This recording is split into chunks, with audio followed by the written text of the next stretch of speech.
Councilmember Tyson, would you please lead us in the pledge? I pledge allegiance to the flag of the United States of America and to the republic for which it stands, one nation, under God, indivisible, with liberty and justice for all.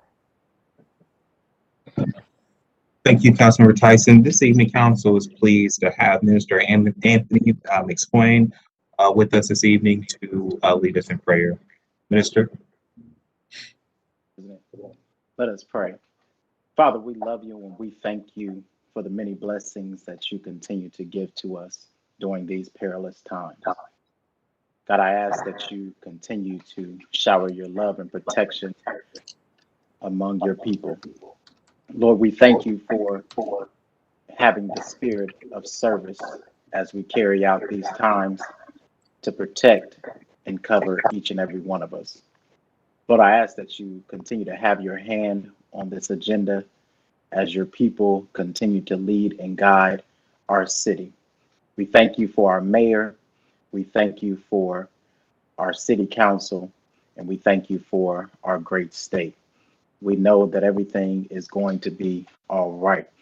So if we continue to serve, that it's not us doing it for ourselves, but it's doing it for your glory and for the betterment of our people. For our Redeemer's sake. Amen.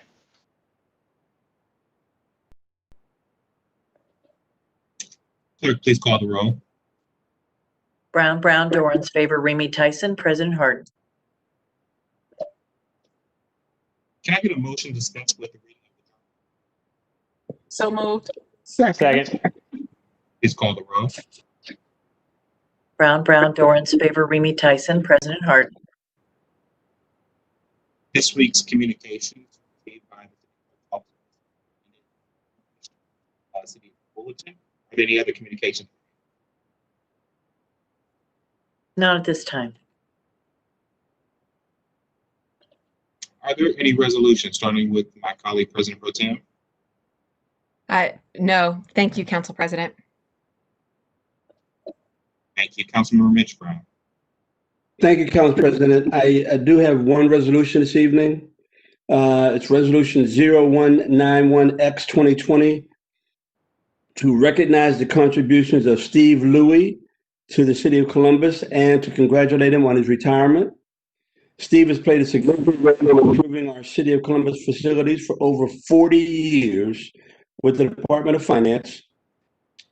I have all of his accomplishments listed in this lengthy resolution, but I will simply give some highlights. Steve has been the project lead for City Hall campus buildings, multiple fire stations and police substations, many projects for the Department of Utilities and Public Service. His work has created an exceptional work environment for numerous city employees. His projects have been nationally recognized. Their leadership in environmental identification city measures reduce exposure to cancer. He was also mentioning the construction for city would not be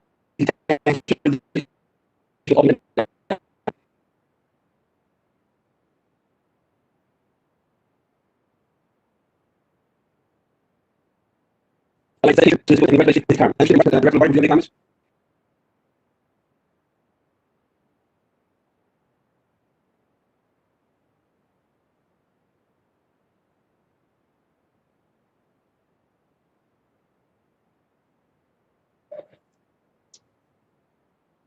Councilmember Brown, if you can hear me, the end of your remarks are really choppy, so we're not sure how you concluded your remarks.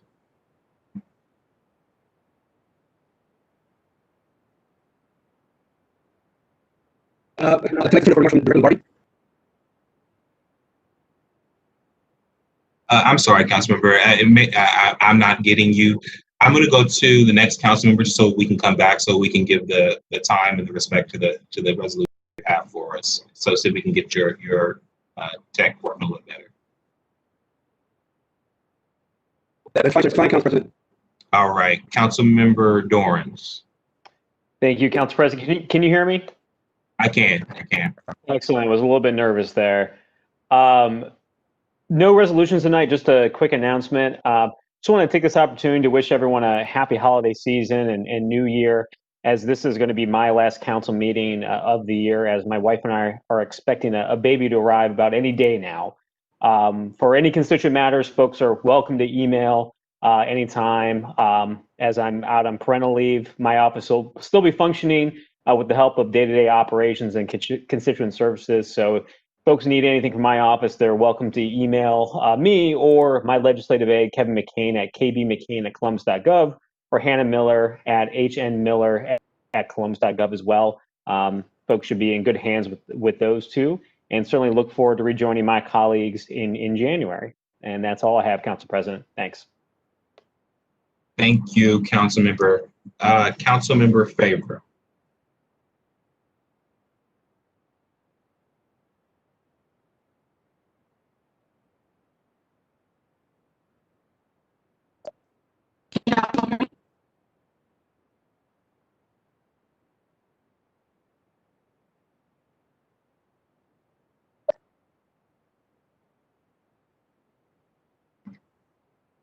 Councilmember, we're having trouble with you as well.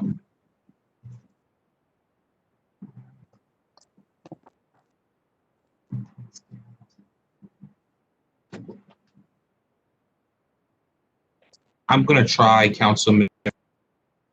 Our Councilmember Remy, and then we'll come back to Favor. How's this? Can you hear me? Yeah, we can hear you, Councilmember Remy. Seems like we're getting Zoom tonight. Thank you so much, Council President Hardin. I have two announcements tonight. First, an update on the Council Residential Districting Commission. In 2018, Columbus residents passed a charter amendment to enhance neighborhood advocacy and amplify community voices inside City Hall. The vote added 2 council seats to bring the total number to 9, while establishing residential districts for each seat. Last week, we announced our intent to form the Council Residential Districting Commission to draw the district maps. The CRDC will consist of 5 members of the community, and that is where you come in. Please visit www.columbus.gov/districting commission to learn more about the process and to review the application to become a CRDC member.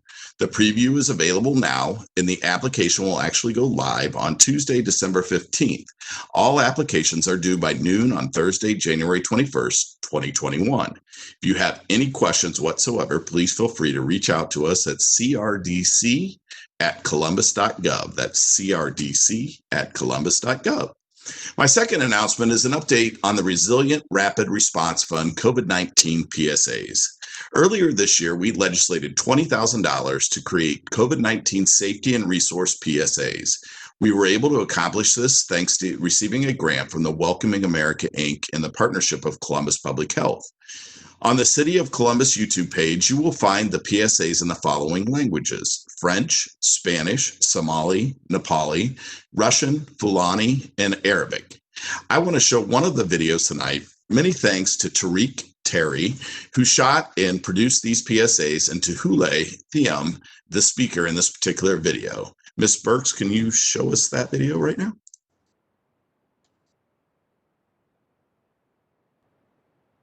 Hello, friends. I'm Columbus City Council Member Emmanuel. Hello, friends. I'm Columbus City Council Member Emmanuel Reed. And today, I'd like to bring language about COVID information. And we value everyone about who calls Columbus home. And we value find this information who calls Columbus home. On behalf of Columbus City Council, please stay safe. On behalf of Columbus City Council, please stay safe.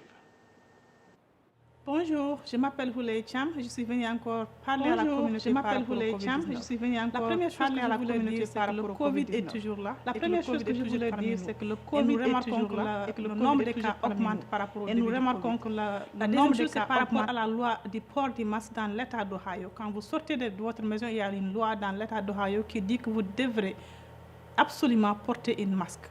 Les symptômes du Covid sont le problème du frissonnement, les maux de tête et la fièvre. Ce sont toujours ça, c'est ces 3 qui sont les symptômes du Covid. Les maux de tête, le frissonnement et la fièvre. Alors, si vous habitez à Franklin County et que vous voulez un Covid test, vous l'aurez gratuitement. On va partager les informations par rapport à où vous pouvez aller pour obtenir ce test free, comme on le dit en anglais, et gratuitement comme en français. Et si vous prenez le test COVID, vous serez obligé de vous mettre en quarantaine pour 14 jours, le temps que vous obtenez le résultat de votre COVID test. Et si vous êtes positif, si vous êtes testé positif du COVID, il y aura un appel du Department of Health qui va vous prendre des informations par rapport au contact que vous avez eu durant les 14 jours, le temps que vous avez eu le COVID.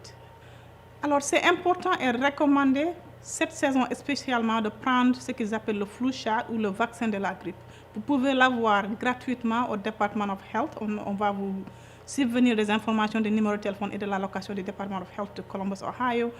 Si vous avez besoin de quelque chose, si vous avez besoin de la nourriture, si vous avez besoin de quelque chose, s'il vous plaît, appelez 211 ou LSS qui vont vous aider à avoir les ressources nécessaires pour subvenir à vos besoins. Merci.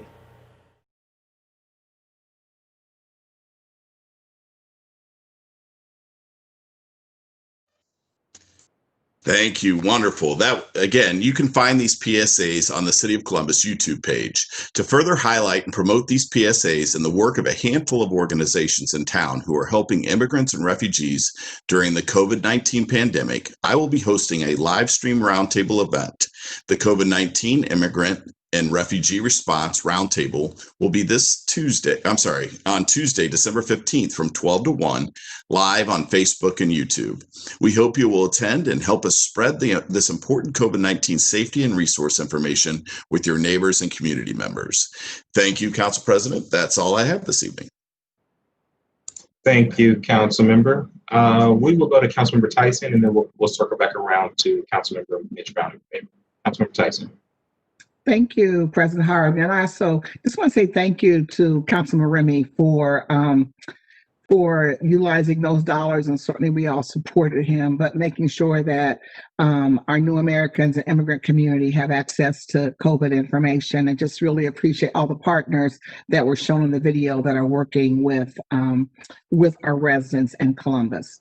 I don't have any resolutions this evening, but I do have a couple of announcements that I want to share, and also to provide some other information.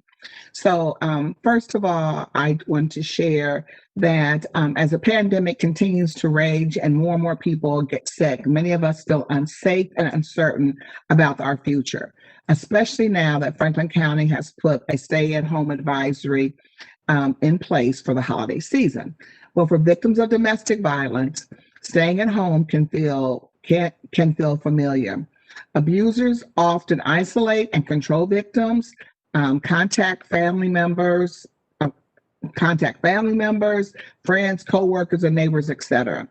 And this stay-at-home order is a convenient excuse to limit even further that contact. It is a fear tactic. But this does not have to be the reality for Franklin County domestic violence victims. In this time of uncertainty, there are services available for those who need it. Even during the stay-at-home advisory, the advocates at LLSS Choices are answering the 24-hour crisis hotline and offering shelter to those in need of a safe place. We hope that you will help us get the word out to victims that they are not alone. Please include this message and information you may share with anyone that you know, and help is available to them in this time of uncertainty. It is our hope that as we as a community, we pull together to support those whose homes are just as more dangerous than the COVID virus. So we ask that if you know of anyone who needs services, please call the Choices hotline, and that number is 614-224-4663.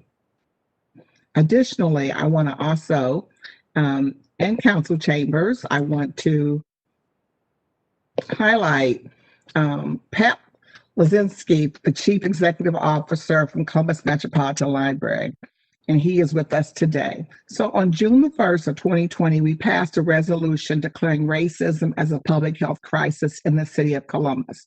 As part of this declaration, I expressed a commitment to highlighting community efforts that promote racial equity and support the cause of one community. Today, I want to take a few moments to bring attention to the work being done by Pat Lazinski and the leadership at the Columbus Metropolitan Library. And the Columbus Metropolitan Library is encouraging families and friends and coworkers to read the book stamped Racism, Anti-Racism, and You. And before I even share any more other comments, I'm going to ask Pat to please share his comments regarding why the library has embarked upon focusing on racial equity and also the promotion of this book. Pat, the floor is yours. Thank you, Councilmember Tyson. Just want to check my microphone. Can everyone hear me? Yes. So okay, thank you. Again, thank you for the invitation. And as I get started, I know you're busy, but two very quick call outs. I want to thank Dr. Mashika Roberts. She has been invaluable to this library system as we have tried to make the right decisions around managing in the pandemic. So a thank you to her and her staff. They've just been great partners. And also I want to thank the city staff members who are on the bi-monthly calls with us, the broadband working group. It's so important for us to look at broadband access. I thank the council for their support and for the members for being with us several times each month. So Columbus Metropolitan Library has joined 8 other Central Ohio library systems to create, we think, Central Ohio's largest book club. And we're calling this Let's Talk About Race, One Book, One Community. Started in November and will last through January 24th. And residents are encouraged to read Stamped, Racism, Anti-Racism. I want to make sure that's on the screen. Racism, Anti-Racism, and You by Jason Reynolds and Ibrahim X. Kendi. And to participate in public dialogue and discussion of the book as a way to open up conversations with all members of the community. And our thought is by reading this singular book together, the community can reflect upon the institutional and systemic race and inequalities that have impacted our community, our society, and our nation for far too long. And as a library, and along with our collaborators, we have the unique ability to provide materials and to serve as a catalyst to have those intentional conversations about race. And we encourage book clubs and families and workplaces to consider getting together to read this title together. If you look at our website, columbuslibrary.org, you'll see right on the homepage, we've compiled many supporting resources. We know some of these conversations are difficult to start, so we have guides to help host the conversation. We have reading lists for other recommended books because I think all of us appreciate this is not a one and done. There are films and documentaries you can download or check out for free with your library card. And we'll have a series of community book discussions. The first is this Wednesday afternoon. And if you go to our website, you will see the other opportunities as well. We have more than 1,000 copies of this book in multiple formats, from audiobooks to ebooks to download to large print. And I would just tell you quickly that some individuals have reached out to me. Tom Katzenmeyer, the CEO of GCAC, said they will have a discussion with their staff and board. Mary Auck, the CEO of PNC Bank, told me she's reading her copy and then sharing it with neighbors and friends. This has gone to the Columbus Partnership, who has shared with all of their members. So a broad base of support, and I can tell you that the program will conclude on January 24th with a large free virtual author talk featuring Jason Reynolds. And so I hope you'll be able to be there. And if I have an ask for the council tonight, is we just welcome your help with spreading the word through participating in the readings and with discussions and just helping with the publicity. Thank you very much for the opportunity. Thank you, Pat. And I just really appreciate the effort that the library has taken. The library has always been a place for individuals to be able to read information, controversial information, but the library plays such an important role to begin to change make sure we have a more equitable community with all your movies, your documentaries, the books. It plays such an important role. So again, let's talk about race, one book, one community initiative. And so there will be several virtual community book discussions where Central Ohio community leaders will discuss their thoughts and takeaways after reading Stamped and other reflections on continuing public dialogue around race and racism. And on Wednesday, on Wednesday, the 9th at 2 p.m., Lisa Cordes will be a panelist with Demetrius Neely and Erica Clark-Jones at 2 p.m. On December the 16th, Dr. Talisa Dixon, Lourdes Padilla from City Year and the Latino Mentoring Program will also host a meeting, be a panelist, Kyle Strickland from the Kerwin Institute and Scott Woods from Streetlight. On the January 5th, the panelists will be Jordan Davis of the Columbus Partnership, Autumn Glover from OXU Wexner Medical Center. And last but not least, on December the 4th, on the Thursday the 21st at 7 p.m., we'll have our own President Shannon Hardin, Charles Hillman from CMH, Denzel Portis from Stonewall, and Lena Tinney, the Ohio State University College of Pharmacy. So I'm excited about these conversations, and also as a member of the GCAC board, certainly Emmanuel and I will be reading this book before our board meeting. So we're excited that the GCAC is also continuing to move forward and to deal with racism as a public health crisis.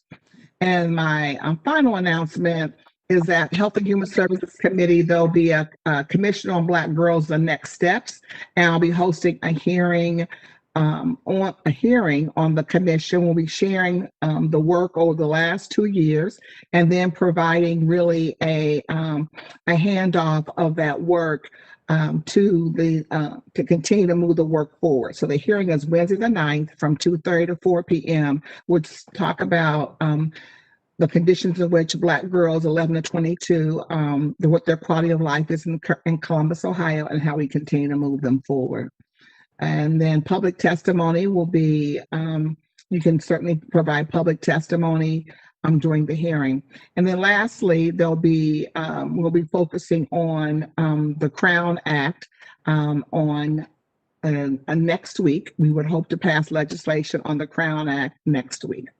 And that is being sponsored by Councilmember Favor and myself. And that's all I have. And we have a hearing this week on that, Thursday, December the 10th, from 3 to 4:30 p.m. And if there are no other questions, I'm sorry. And that's all I have, Councilmember President Hardin. Thank you, Councilmember Tyson. We're going to circle back around to see if Councilmember Mitch Brown is tech is a little bit better right now.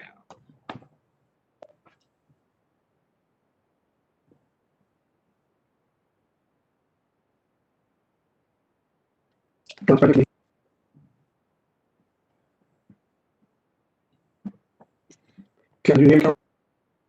I can. It's not perfect, but I think we might be able to make it.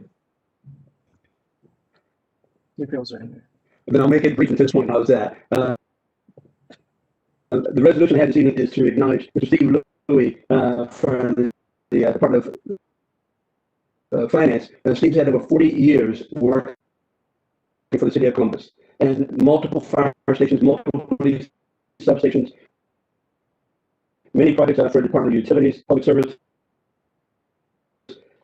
His work with regards to leadership in energy and environmental design, the concern to reduce exposure for occupational cancer for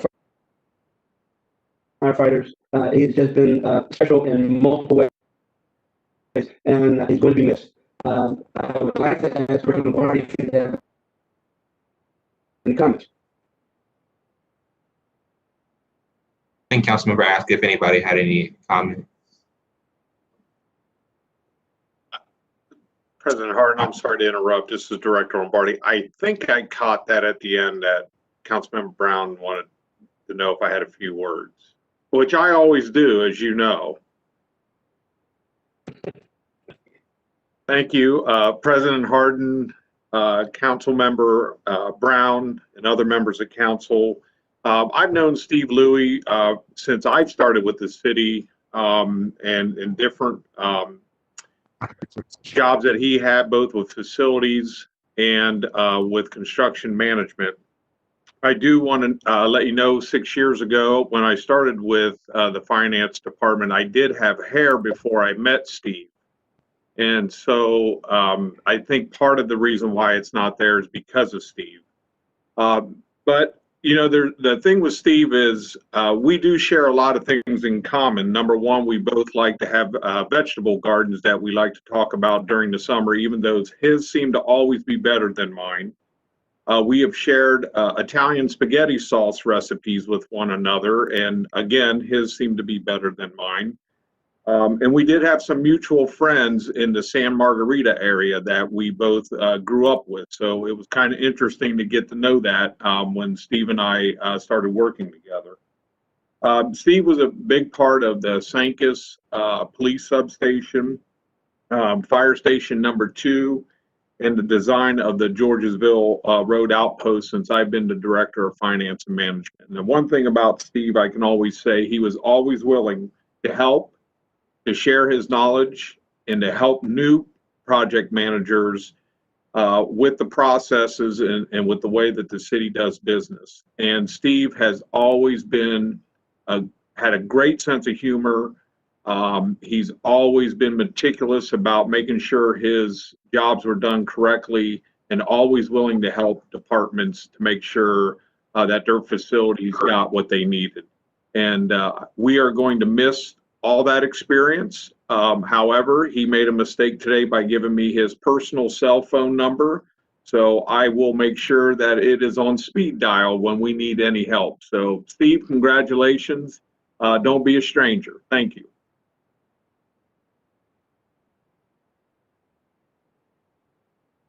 Thank you, Director Lombardi. Any other comments from my colleagues before I turn over to Steve?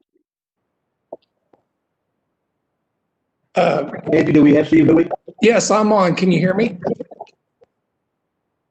I can hear you, Steve. Go ahead. Okay. Hey, I appreciate the kind words. I know from Director Lombardi, because I was afraid that he would turn this into a roast when it was supposed to be a resolution. But I thank you, sir, for all the years of our camaraderie doing the projects and what have you. And it's been a real pleasure, and I will miss working with all the departments, but in particular the Department of Public Safety. I've got a lot of projects that were near and dear to me with public safety, and I really appreciate that. That is the one thing that I will miss. I would also like to say that I'm not being able to come through on video with some technical difficulties. Even though my daughter helped me all weekend get set up for this, it just didn't happen. But hey, I appreciate all those in my family and my wife of 39 years of standing by me, and my brother Keith. And the one thing I'd like to leave you with, Councilmember Brown, is we've had a couple discussions on a couple different occasions where when you stand in a high office like that, you're actually standing in a ministry to the community. And I just want to reiterate that when you put the community first, you're going to be more effective, and you'll be fulfilling more of your calling, if I could say it that way. And that's all I have. Steve, thank you, and thank you for your daughter. I would simply acknowledge that, again, 40 years, all the buildings that you were involved with for the city of Columbus are very, very special, and certainly the public safety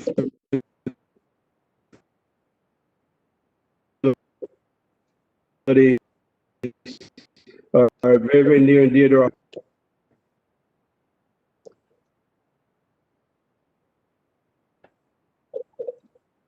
And that's all I have for Council President. Thank you. I move for adoption. I move for adoption. Second. Please call the roll. Brown, Dorans, Favor, Remy Tyson, President Harden. Adopted. Congratulations, Mr. Louis. Thank you for your service. Thank you to you all. Thank you.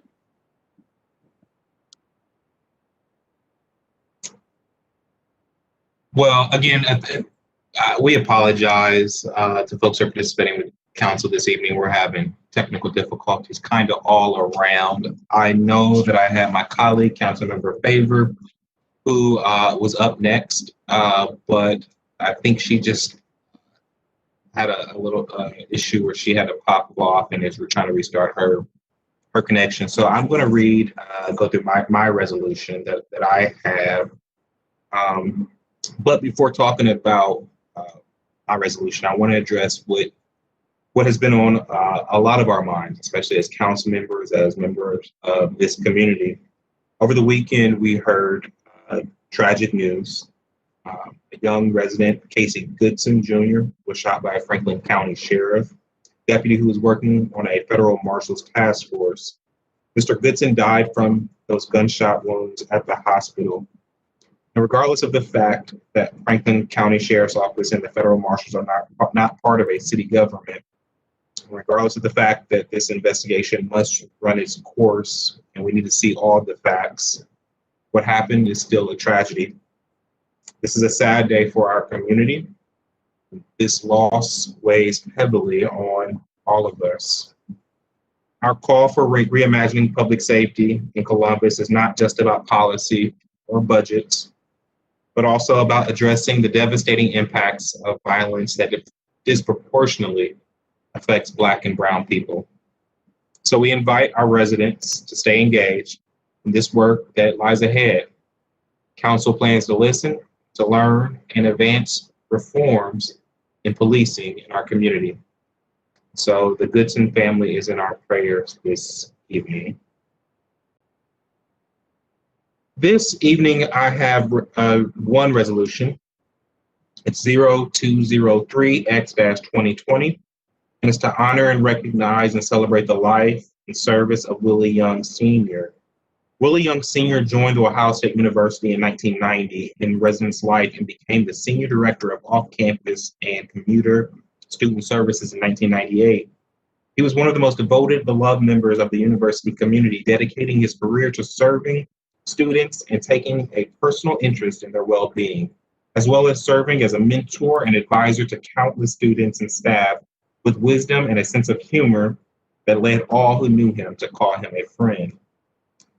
With us to offer brief remarks this evening is Chief Spears McNatt from Ohio State University. Chief, it's so good to see you, and thank you for joining us tonight.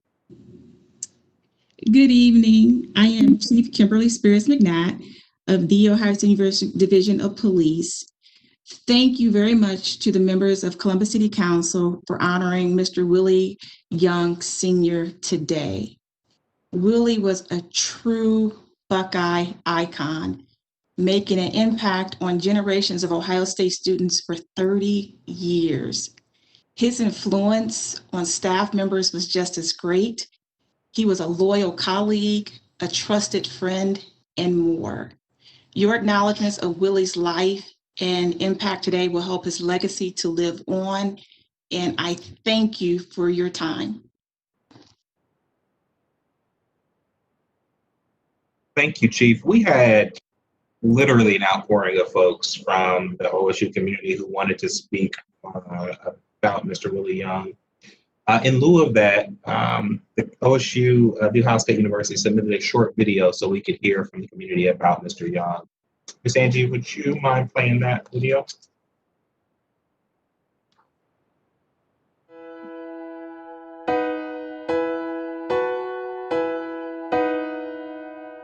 One word I would use to describe Willie is devoted.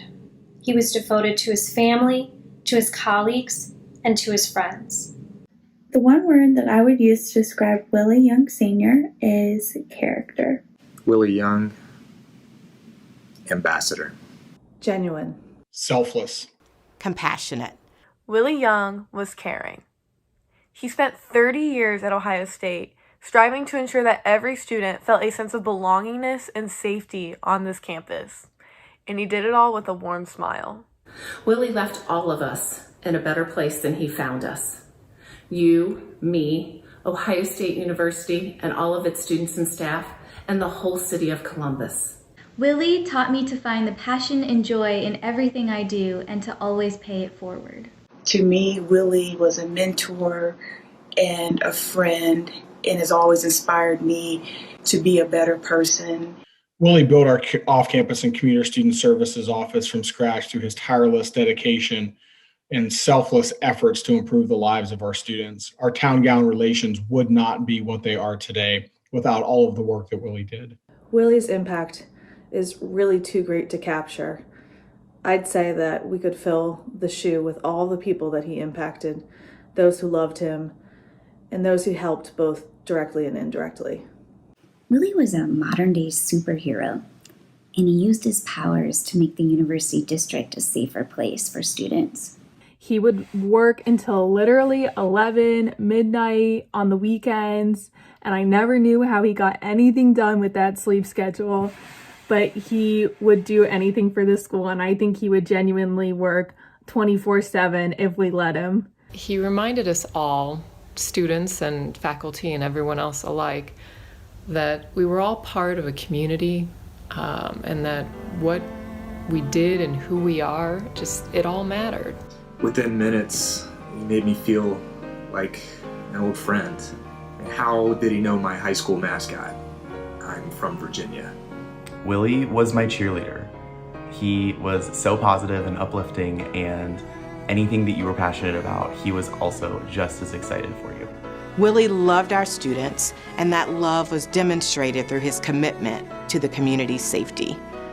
Willie was my inspiration.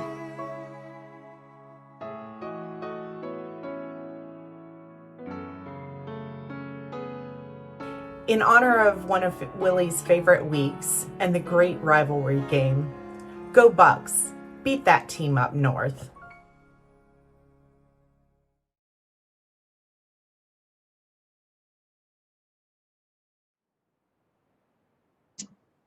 Well, the Columbus community joins the Ohio State University in honoring the life of Mr. Young. Any questions from my colleagues or comments?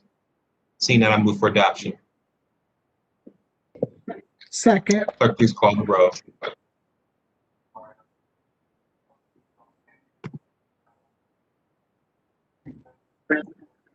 Brown, Dorans, Favor, Remy, Tyson, President Harden. I'm going to try to. President Harden. Yes, ma'am. I forgot to ask. I'm sorry. Edward Johnson wanted to share some information regarding the vaccine. Could he share a few comments? Sure. Let me. Yes, I'm gonna. I think I have it in my notes right here, actually. So I apologize. I went out of order. Each week, I note how many individuals we lost to COVID. As of today, 518 of our residents in Columbus have died due to COVID-19. That's 12 more of our residents, our neighbors, and our friends since last meeting last week.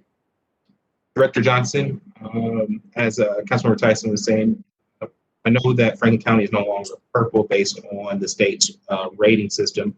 Could you explain what that means and any other information that folks might need regarding vaccines or any other info for the community? Absolutely. Thank you, President Harden. Thank you, Chair Tyson, for the opportunity. First, to the Ohio Public Health Advisory System, I'm sure as many of you know, Franklin County descended the system from level 4 purple down to level 3 red this past Thursday. 4 of the 7 indicated on the Public Health Advisory System are designed to measure increased rates. They don't necessarily account for the level at which a metric may plateau. And so it was trying to give folks a sense of if things are worsening or if they're getting better. And so unfortunately, with some of the metrics, they're not accounting for this elevated plateau that Franklin County is at. And so we want to emphasize that you're at no less risk of catching COVID now than you were last week when we were level 4. before. We are still at a high incidence level locally, and our hospital utilization numbers are still incredibly high because we've plateaued at such a high level. So cases are very high, but not steadily growing. And so I think a good lead, we've heard the fantastic news about the COVID-19 vaccines that are seeking emergency use authorizations from the federal government. We've received information from our partners and colleagues at the Ohio Department of Health about distribution strategies. And so we believe that on or around December 15th, the first about 10,000 doses of vaccine will be available in the state of Ohio, with an additional approximately 90,000 coming online for congregate care settings. On or around December 22nd, about 200,000 doses of vaccine will be available in the state of Ohio, distributed to 98 hospitals and 108 local health departments for emergency medical service and frontline worker distribution. And so we're very excited about that, with an additional 123,000 vaccines being shipped to Walgreens and CVS for congregate care setting distribution as well. So we know that we can see the light at the end of the tunnel. We feel very good about that. We know that vaccine doses will be limited in this first phase, where we're focusing on healthcare workers and personnel involved in direct care, COVID patients, individuals in congregate care setting, and then EMS responders as well. And so we feel optimistic. We're hopeful. We are ready and prepared to get doses into our arms ready to receive them. And we're very hopeful that as we move through these phases, rather than later. Thank you. Thank you, Mr. Johnson. Are there any comments or questions from colleagues? Councilmember Favor. Let's try it. Try it again.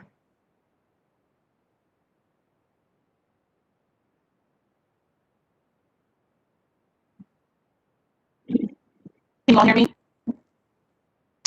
Better than before. Not good? I say try it. Okay, go. Okay. I'll do it later. I'll call in. Yeah, maybe, yeah. Well, my last note before we try to get to Councilmember Favor is that this Wednesday, I believe December 8th, starting at 4:30 p.m., Council will host a Reimagining Public Safety hearing as part of its review of the administration's proposed 2021 operating budget. This hearing will focus on how the proposed budget advances the reforms and recommendations from the Community Safety Advisory Commission and the Matrix Report. Council will also be looking for how the proposed budget invests in three principles of reimagining public safety: establishing an alternate crisis response model, investing in violence prevention, and investing in better and more accountable division of police. Any resident seeking to submit written testimony should submit their testimony to my office. To provide testimony via WebEx during the virtual hearing, email Zach Davison at zgdavidson@columbus.gov by noon on the day of the hearing, which again is December 8th. Looking forward to the hearing tomorrow. Councilmember Favor? All right. All right. Are there any comments? Does your computer work, Madam Treasurer, Madam Auditor, or Ms. Laura? We're all good. At this time, I request the following ordinance be removed from the consent action portion of the agenda. Ordinance 2541-2020 from the Safety Committee. Are there any other requests by members of council for the removal of an ordinance or resolution from the consent portion of the agenda? Seeing none, may we now have motion to waive reading of titles of 30-day legislation? So moved. Second. Please call the roll. Brown, Dorans, Favor, Remy Tyson. Thank you. Will the President clerk Harden. now read into the record ordinance numbers of 30-day legislation on tonight's agenda? Finance Committee ordinances 1949, 2792, 2796-2020. Public Utilities Committee ordinances 2595, 2638, 2679, 2683, 2684, 2687, 2688, 2716, 2731, 2746, 2759, 2762, and 2803-2020. Housing Committee ordinance 2751-2020. Economic Development Committee ordinances 2703 and 2791-2020. Health and Human Services Committee ordinance 2785-2020. Rules and Reference Committee ordinances 2870 and 2880-2020. Zoning Committee ordinances 2711, 2712, 2753, 2756, 2794, 2795, 2804, 2805, 2806, 2807, 2808, 2836, 2843, 2845, 2846, 2851, and 2852-2020. Thank you, Madam Clerk. I don't have this speaker slip in front of me. Do we have any speakers on the consent or on the, this portion of the agenda? No. The following ordinance appear on our agenda as consent actions. Will the clerk, I apologize. I got a heads up that we don't have these speakers. The following ordinances appear on our agenda as consent action. Will the clerk now read those ordinances into the record? Resolutions of expression 195X, 196, 197, 198, 199, 193, 194, and 192X-2020. Finance Committee Resolution 166X-2020. Ordinances 2729, 2730, 2734, 2750, 2758, 2784, 2812, and 2827-2020. Recreation and Parks Committee ordinances 2339, 2515, and 2517-2020. Public Safety Committee ordinances 1457, 2090, 2529, 2602, 2675, 2757, 2853-2020. Public Utilities Committee ordinances 2423, 2471, 2473, 2505, 2520, 2526, 2536, 2544, 2575, 2592, 2625, 2650, 2652, 2665, 2741, and 2769-2020. Technology Committee ordinances 2631, 2704, 2727, 2743, 2747, 2797, 2809, 2878, 2883-2020. Public Service and Transportation Committee ordinances 2576, 2599, 2615, 2692, 2694, 2697, 2713, 2760, 2765, 2813-2020. Housing Committee ordinances 2588, 2596, 2698, 2699, 2720, 2721, 2722, 2723, 2724, 2725, 2726, 2789, 2790, and 2825-2020. Criminal Justice and Judiciary Committee ordinances 2678, 2775, 2793, 2823-2020. Economic Development Committee ordinances 2771, 2877, and 2908-2020. Administration Committee ordinances 2574 and 2783-2020. Health and Human Services Committee ordinances 2465, 2589, 2604, 2647, 2660, 2705, 2714, 2786-2020. Workforce Development Committee ordinances 2868 and 2869-2020. Small and Minority Business Committee ordinance 2779-2020. and appointments from the mayor's office numbered A0111, 112, 113, and 114-2020. Thank you, Madam Clerk. Are there any questions or comments from my colleagues on the consent portion of the agenda? Seeing none, may I have a motion for approval? I move to pass by voice. Thank you. Is there a second? Second. Please call the roll by voice. Ms. Brown? Yes. Mr. Brown?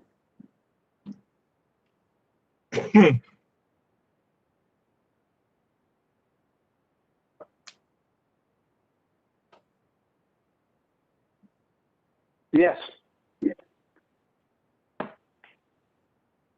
Mr. Dorans? Yes. Ms. Favor?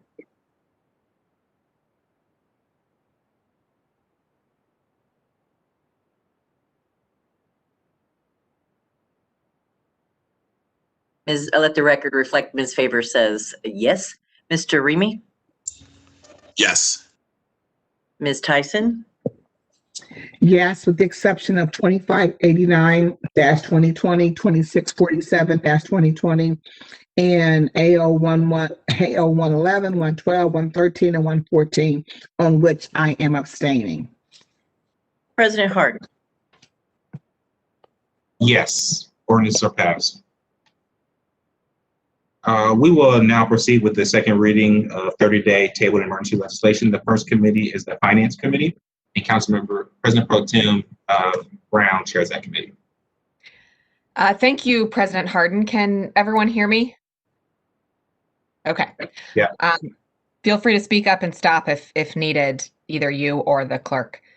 Tonight in Finance, we have Ordinance 2345-2020 to adopt the annual action plan, which implements the second year of the 5-year consolidated plan for the Community Development Block Grant, or CDBG, Home Investment Partnerships, or HOME, Emergency Solutions Grant, ESG, and Housing Opportunities for Persons with AIDS, or HOPWA programs, and to authorize the filing of the annual action plan with the U.S. Department of Housing and Urban Development and to declare an emergency.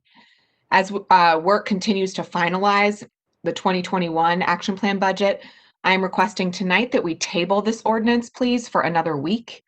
Request to, so I would like to first move to pull it from the table. It's currently on the table, I believe. So I'd like to move to pull it from the table. Second. Please call the roll. Brown, Dorans, Favor, Remy, Tyson, President Harden. Remove. Thank you. And then I'd like to request to table the ordinance 2345 until our December 14th meeting. Is there a second? Second. Please call the roll. Brown, Dorans, Favor, Remy, Tyson, President Harden. It is tabled. Thank you. Next, we have Ordinance 2568-2020 to appropriate $25,760,000 within the anticipated expenditure fund to provide authority for payment of a 27th payday in 2020, to transfer $850,000 from the anticipated expenditure fund to the Health Special Revenue Fund, to transfer $1,200,000 from the anticipated expenditure fund to the Recreation and Parks Operation and Extension Fund, to appropriate $850,000 and $1,200,000 in the Health Special Revenue Fund and the Recreation and Parks Operation and Extension Funds, respectively, and to declare an emergency. The anticipated expenditure fund, it's pretty straightforward. It was established in 1994 to plan for the next time a fiscal year has 27 paydays rather than the standard 26. Regular deposits have been made into this fund almost every year since 1994 in preparation for the 27th pay date, which occurs on December 31st of this year, 2020. because 2020 is an exception to every rule, as we have learned. Emergency action is being considered because this appropriation authority is needed, of course, by December 31st. Any questions or comments from colleagues? Hearing none, I move for passage. Second. Please call the roll. Brown, Dorans, Favor, Remy, Tyson, President Harden. Thank you. Thank you. Next, we have Ordinance 2689-2020 to amend the 2020 capital improvement budget to authorize the Director of Finance and Management to enter into a contract on behalf of the Office of Construction Management with Elford Incorporated for the construction of the West Side Early Learning Center, to authorize and direct the city auditor to appropriate and transfer $6,500,000 from the Special Income Tax Fund to the Construction Management Capital Improvement Fund, to authorize the expenditure of $20,070,522 from the Construction Management Capital Improvements Fund, and to declare an emergency. This is a really exciting ordinance. I joined the mayor and community partners today to announce this ordinance coming to council today. We did a groundbreaking through our computers, which was a first. The West Side Early Learning Center will be a 2-story, 50,000 square foot facility focused on pre-K learning for 3 to 5-year-olds. Upon completion, it will serve approximately 240 children, which is really exciting, in an area where there is not enough childcare capacity, where we don't have enough childcare slots. In addition to classrooms and space dedicated to on-site staff, the center will be equipped for specialized services, including a medical station, a full-service kitchen with a cafeteria and multi-purpose space, an indoor and outdoor playground, an indoor activity room, an outdoor courtyard, exterior garden space. The ability to provide wraparound services for children and families at this center has been an important focus throughout the planning process. The construction of this facility meets one of the primary recommendations made during that planning process, and it was made by the Hilltop Early Childhood Partnership, which set the goal of doubling the number of Hilltop children enrolled in high-quality early learning programs. I really want to thank the leadership of the education department in putting together that partnership.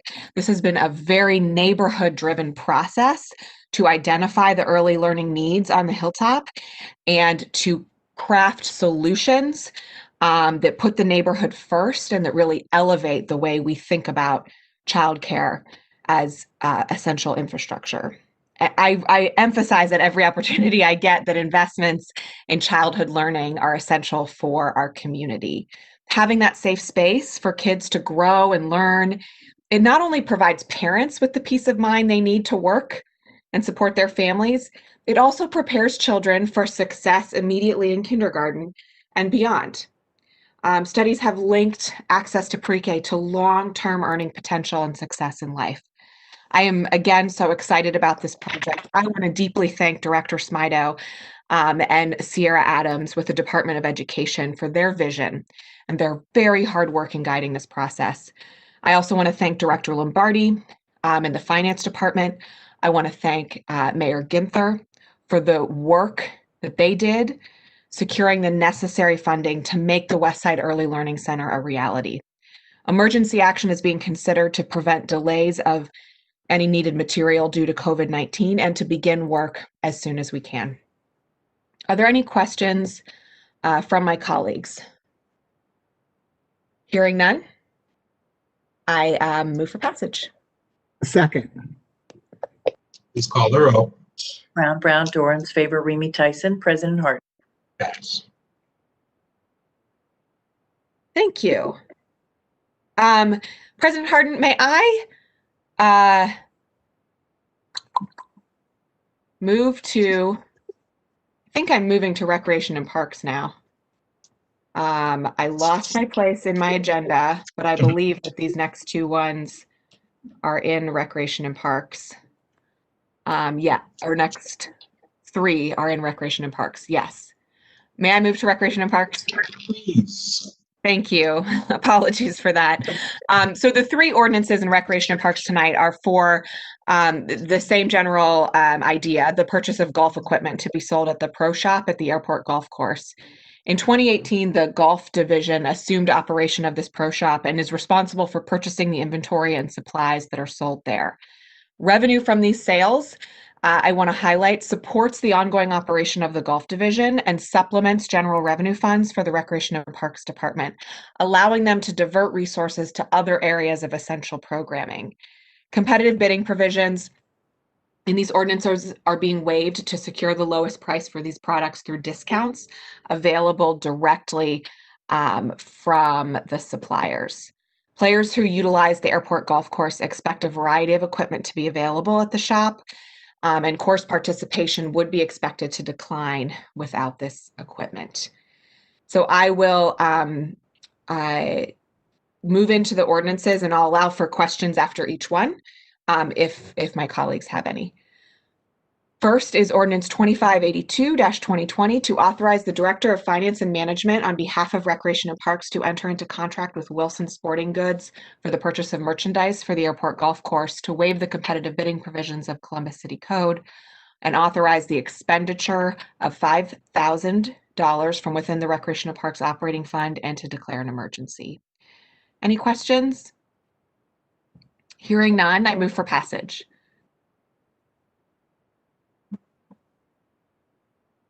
Is there a second? Second. Please call the roll. Brown, Dorans, Favor, Remy, Tyson, President Harden. Pass. Thank you. Next is Ordinance 2583 to authorize the -2020 to authorize the Director of Finance and Management on behalf of Recreation and Parks to enter into contract with Acushnet Company, Titleist, for the purchase of merchandise for the airport golf course, to waive the competitive bidding provisions of City Code, to authorize the expenditure of $5,000 from within the Recreation and Parks operating fund, and to declare an emergency. Are there questions? Seeing none, hearing none, I move for passage. Second. Let's call the roll. Brown, Dorans, Favor, Remy, Tyson, President Harden. Pass. Thank you. And finally, Ordinance 2584-2020 to authorize the Director of Finance and Management on behalf of Recreation and Parks to enter into contract with Callaway Golf for the purchase of merchandise for the airport golf course, to waive the competitive bidding provisions of the Columbus City Code, and to authorize the expenditure of $15,000 from within the Recreation and Parks operating fund, and to declare an emergency. Questions? Seeing and hearing none, I move for passage. Second. Please call the roll. Brown, Dorans, Favor, Remy, Tyson, President Harden. Pass. Thank you, President Harden. That's all I have in my committees. I do believe there is Is there another ordinance that Councilmember Dorans is ordering for us? Yes, Council President, as second chair of the Rec and Parks Committee, I do have an ordinance to introduce from the floor tonight. I would like to introduce ordinance number 2518-2020 to authorize the Director of Recreation and Parks to enter into a contract with Pizzuti Solutions LLC to provide owner representatives and planning services for the Community Creative Campus and Parks project, to authorize a transfer of $330,000 in cash and appropriations within the Recreation and Parks Permanent Improvement Fund, to authorize the amendment of the 2020 capital improvements budget, to authorize the expenditure of $330,000 from the Recreation and Parks Permanent Improvement Fund, to authorize the city auditor on behalf of the Recreation and Parks Department to create a new sub-fund within the city's special purpose fund to account for funds received for acquisition and new development related opportunities, to authorize the revenue correlation related to ordinance number 1194-2020 as described here in this ordinance, and to declare an emergency. The Recreation and Parks Department purchased the former Douglas School on the Near East Side back in September of this year. By acquiring this property, the city has a unique opportunity to develop an integral community creative campus that will offer expanded, efficient space for programs, services, and recreational opportunities for the surrounding neighborhoods. Providing inclusive park and facility space in the Old Town East neighborhood is a high priority for the city. This project will develop a creative facility that will combine programming offered at the former Golden Hobby Shop, Martin Janus Center, both of which were senior facilities promoting healthy aging and were recently closed. Residents of Old Town East, as well as staff and participants from the facilities relocated to the Creative Campus, will be engaged to gain an understanding of what programming, spaces, and outcomes they value and how the department might work to enhance these experiences with the property. Emergency action is being requested in order to establish this new subfund and allow the revenue correction to be done before the year's end. Do any of my colleagues have any questions or comments? Seeing none, I would move for passage by voice. Is there a second? Second. Please call the roll. Ms. Brown? Abstain? Mr. Brown? Yes. Mr. Dorans? Yes. Ms. Favor? Yes. Mr. Remy? Yes. Ms. Tyson? Yes. President Hart? Yes, ordinance passed. Thank you, President Harden and President Pro Tem. That's all I have in the Recreation and Parks Committee. Thank you, Mr. Chair, Ms. Chair, Parks Committee. The next committee to come before council is the Public Safety Committee. That committee is chaired by Councilmember Brown, Mitch Brown. Councilmember, the floor is yours. Thank you, Council President. This evening, I have ordinance 2498. Can you hear me? Okay?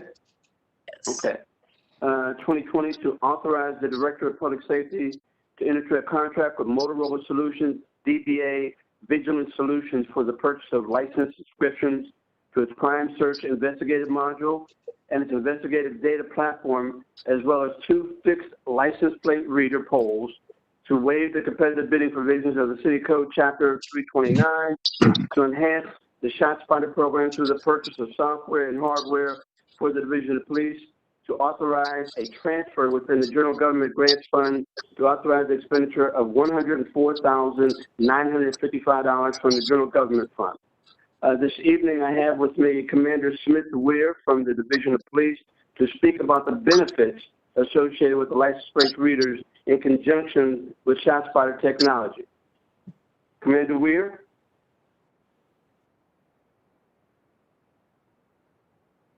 Can you hear me okay, sir? Yes, sir, please. Thank you, Councilmember Brown, Council President Harden. Thank you, council members. Division of Police is investing in license plate reader technology to increase the effectiveness of the ShotSpotter system. As you know, we have allocated $825,000 for ShotSpotter in the 2021 budget.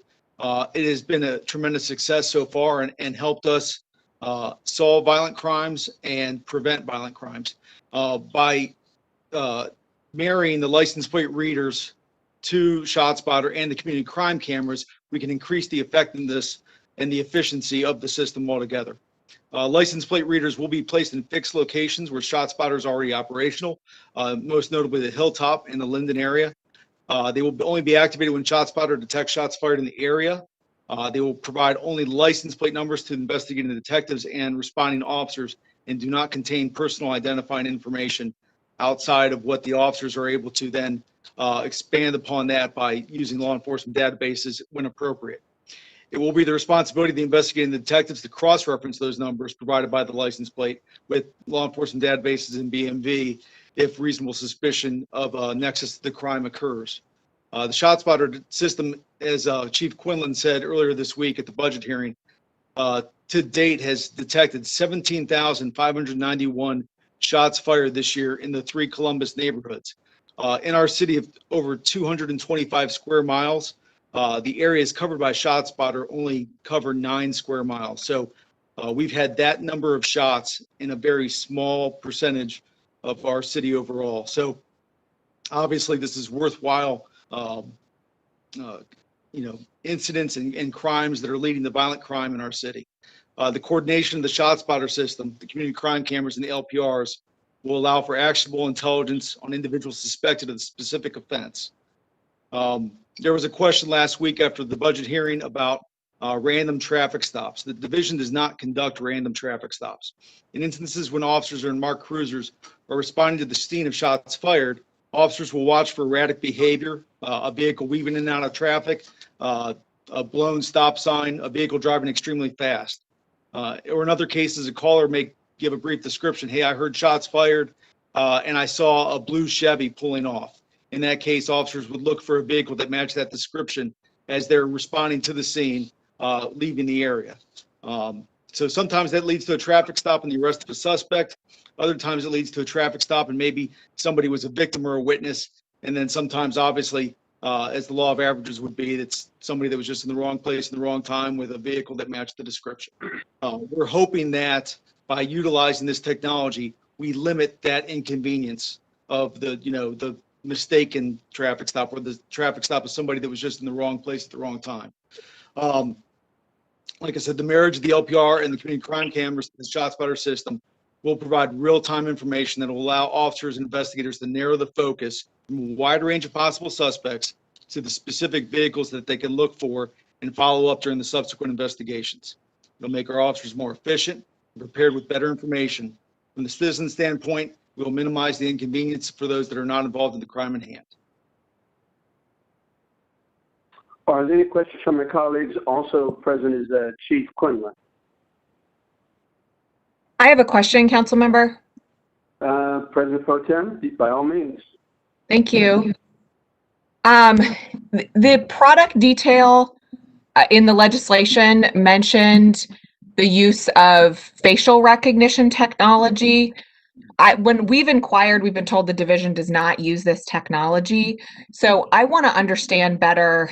You're talking about the license plate reader, but there's vigilance face search technology is mentioned in the detail of the legislation. So I need to inquire about how the division plans to use that, when I've been told that it's not something the division uses. Chief Quinlan, can you speak to that, sir? Yes, sir. Thank you. President Pro Tem, appreciate the question. So the division does not use the facial recognition technology typically in-house. There are state databases that have that we can go to ask for, comparisons that all law enforcement agencies across the state can use. Also, there is some ability in our mugshot system to look for people if we have a picture of that someone may be in our mugshot system. Those are the only areas that we're using that technology. The license plate reader doesn't give the person's identity that's in it. It just records license plate numbers. We'd have to search those to find, and then from that, we'd have to go to a state database and look for, a link based on facial recognition. So that's not the way we're operating the license plate readers. It's to collect raw data. And again, there's so many license plates in there, we don't have time, obviously, to go through and randomly just look to see anything of interest. It's only when it's targeted towards a specific crime and a specific vehicle we're looking for based on suspect or witness descriptions. It may come into play when there's the same vehicle has been in 4 different locations at 4 different shooting scenes, and none of the other vehicles were at the same spot at the same time. We may be able to exclude a lot of vehicles and just focus narrowly on the one that's conveniently been at 4 different shooting scenes at different times. That's the way we intend to use this technology. I think the vendor has the ability to offer that service at some point in the future, but it's not what we're using it as a platform for. Okay, thank you. The license plate readers are cameras. They just give us the license plate reading information. That's correct, right? Yeah, they have some like optical recognition. They take a still photo basically of the plate, but then they recognize the characters of the plate and can create a database table basically of those, so you could search for those numbers. If someone had a partial, they said, I know it was ABC something, we might be able to search for a partial plate from that. Okay. So I'm asking this because the council and the department have held off on permitting the use of drones. And you and I have even talked about this. It's until we can set guardrails for their use, given what powerful surveillance tool they are. And I think that's the right approach. And we need to be, excuse the pun, vigilant about any sort of gradual investment in other technology that is geared towards that same kind of surveillance of our residents, and same kind of, collection of data. I think we need to use extreme caution if and when we use this technology to ensure that we're protecting the civil liberties of our residents. I know that this company has, ACLU has particularly singled out the massive amounts of data that it gathers from local law enforcement because of the kind of technology that is employed, right? It's a fact of the technology. And I'm curious, will Vigilant retain information about our residents? Will they actually retain that information themselves because they are an external company? So the information about our residents that actually that CPD would run through its system, do they have that data, or is it just us? So I'm going to let Commander Ware answer that specifically, but let me say first that the license plate readers are already on many cruisers in the city of Columbus and many cruisers around the county. So that is already in use. In fact, our traffic enforcement folks use license plate readers for parking enforcement, already use that. So the technology is there. This would expand its use to a couple of square miles in areas that are receiving the highest number of gunshots to help drive down violence. Now, whether the company uses it, I think Commander Weir has a specific answer to that. If you'd speak to that, please, Commander Weir. Yes, thank you. So we talked to Vigilant over the weekend. They do not retain the data from City of Columbus. What they said specifically was, our data is our data. They won't sell it. They won't collect it. They won't keep it. If in 5 years we decide to cancel the contract with them and we no longer use their services, that data would still stay with us. So they don't have any rights to it. I think where some of the articles I've read in terms of, the kind of the back and forth between Vigilant and some of the other security companies and the ACLU is in their contracts with non-government entities, trash providers, repo companies that they put license plate readers on, and then they're contracting with those companies for that data. It's not coming from police departments. And we did confirm that they will not share any kind of information derived from City of Columbus with any other, companies that are looking to buy that kind of data.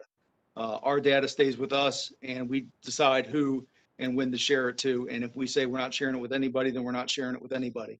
If we're working an investigation with the Franklin County Sheriff's Office and we decide to share information with them, then we decide that.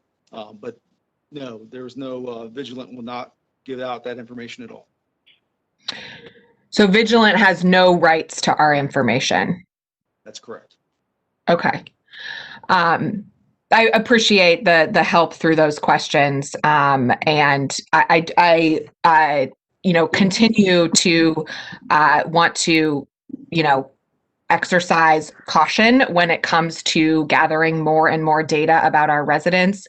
The ShotSpotter program is one thing, and I appreciate all of the data on that. But as we continue to amass more details, personal details of residents, I really think we need to pay attention, hence my questions. So thank you for helping us get understanding of these questions in advance of tonight, and for helping me piece this information together here. Councilman, I have a question. Yes, thank you. So, listening to the information this evening, certainly, I was at the public safety hearing, and over 17,000 shots that were picked up by ShotSpotter, and as we said, this pretty much 9 square miles. And so, the license plate reader again is another tool that works with, as you mentioned, the ShotSpotter.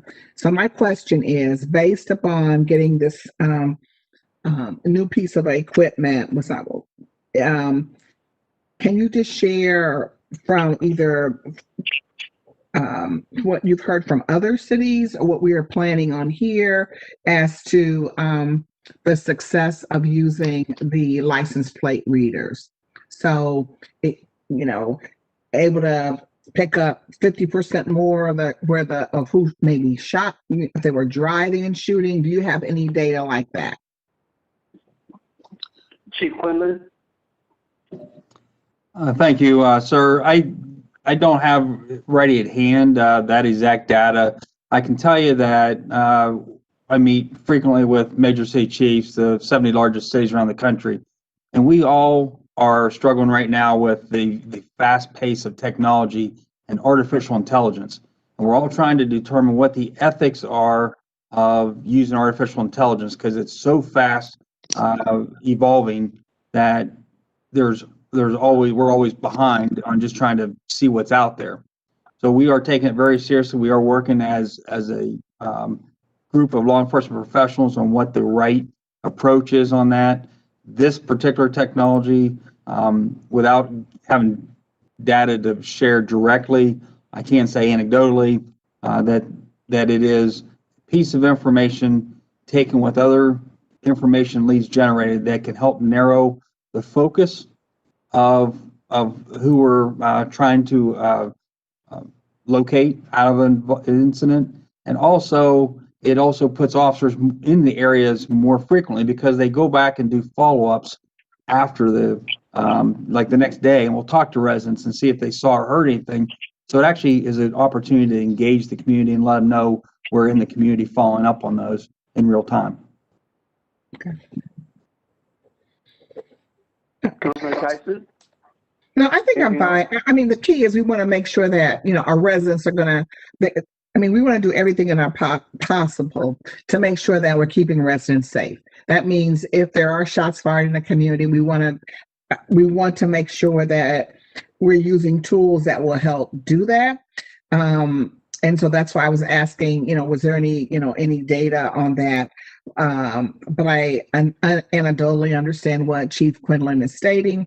And I also would agree with Councilmember Brown that we want to make sure that, because there is always a perception that people are watching individuals or watching communities, and certain communities are always under siege, et cetera. And so I just want to make sure that, we are being very mindful in using this tool. And any tool that's going to help protect people, whether they be the people in the community, as well as, of course, the officers. I want to make sure that we are using tools to ensure their safety for all. So thank you.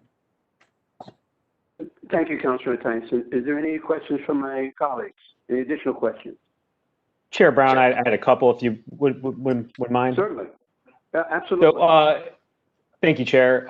Chief, you mentioned a moment ago, specifically, it sounds like the facial recognition technology is an option, or it's offered by the vendor in this particular instance, but that's not what this is being purchased for at the moment.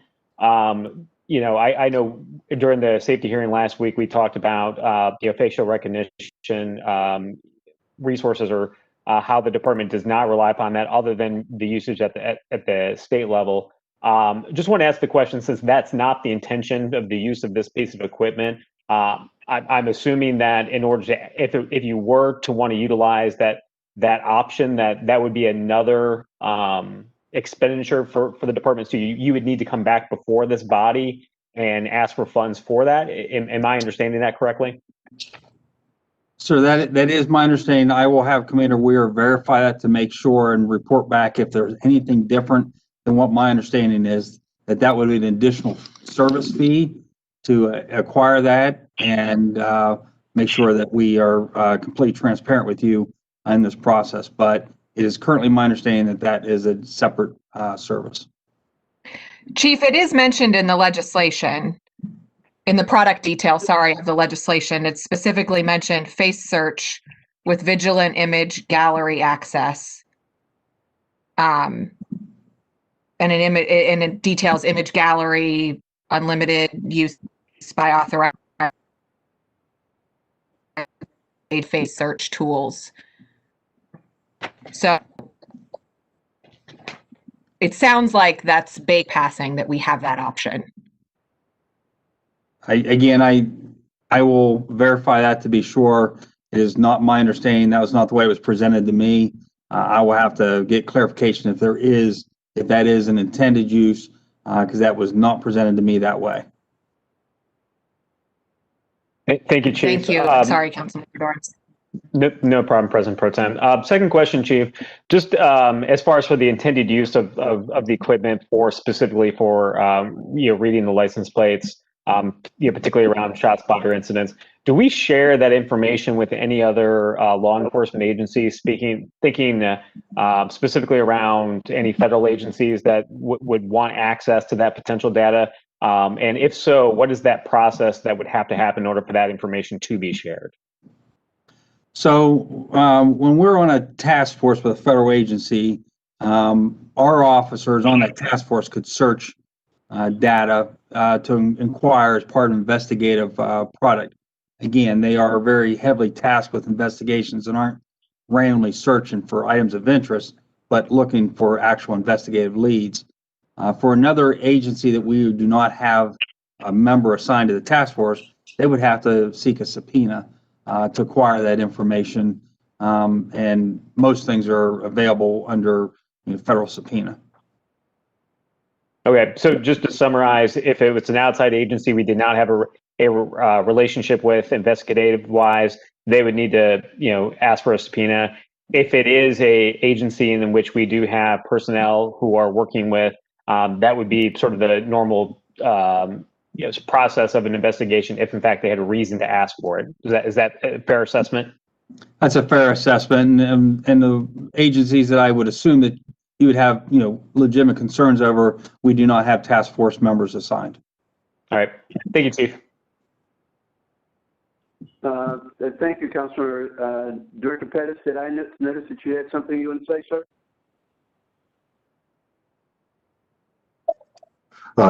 Councilmember Brown, President Harden, members of council. What I was going to introduce has already been covered by Chief Quinlan and Commander Weir, and so I don't have anything else to add. Thank you. Thank you, Director. If there are no additional questions from my colleagues, I move for a passage and I ask for a voice vote. Second. Please call the roll by voice. Ms. Brown? No. Mr. Brown? Yes. Mr. Dorans? Yes. Ms. Favor? No. Mr. Remy? Yes. Ms. Tyson? Yes. President Harden? Yes, ordinance passed.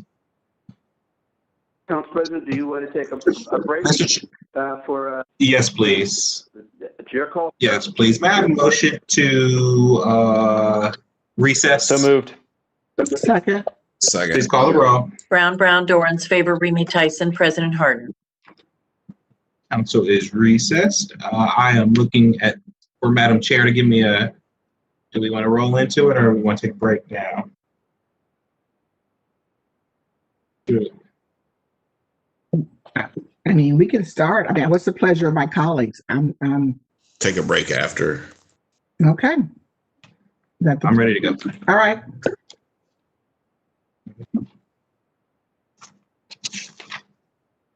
Regular meeting number 51 will now come to order. Clerk, please call the roll.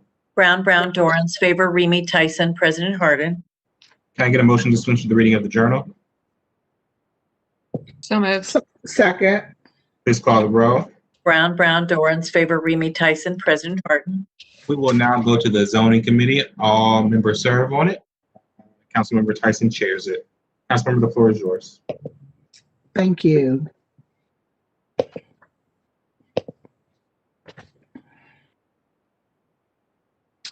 All right.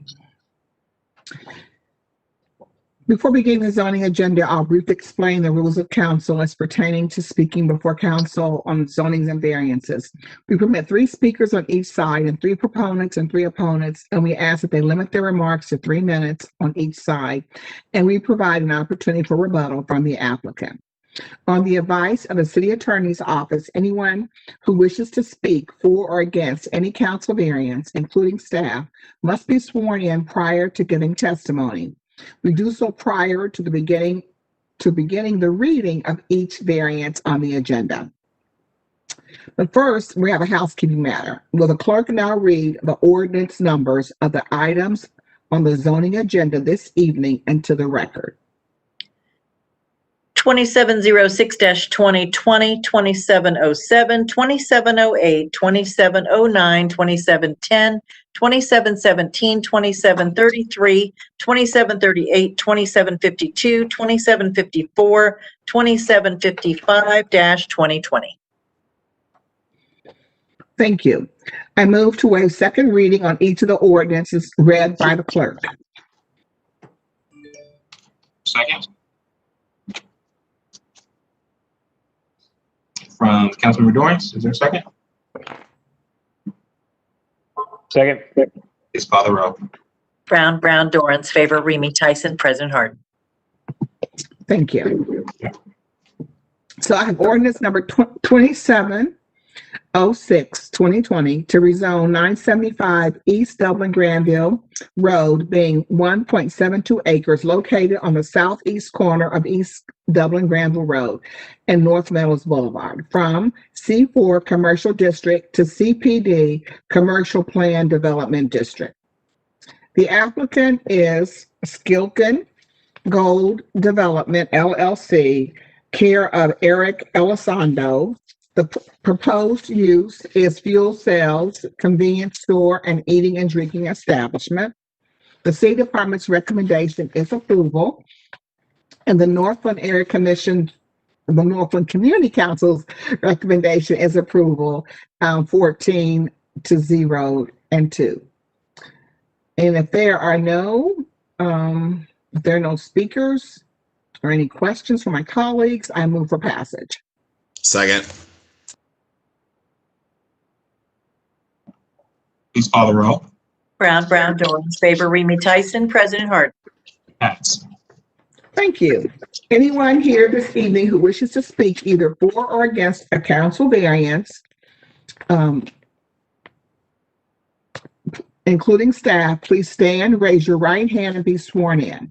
I wish to tell the truth and nothing but the truth. Please answer, I will.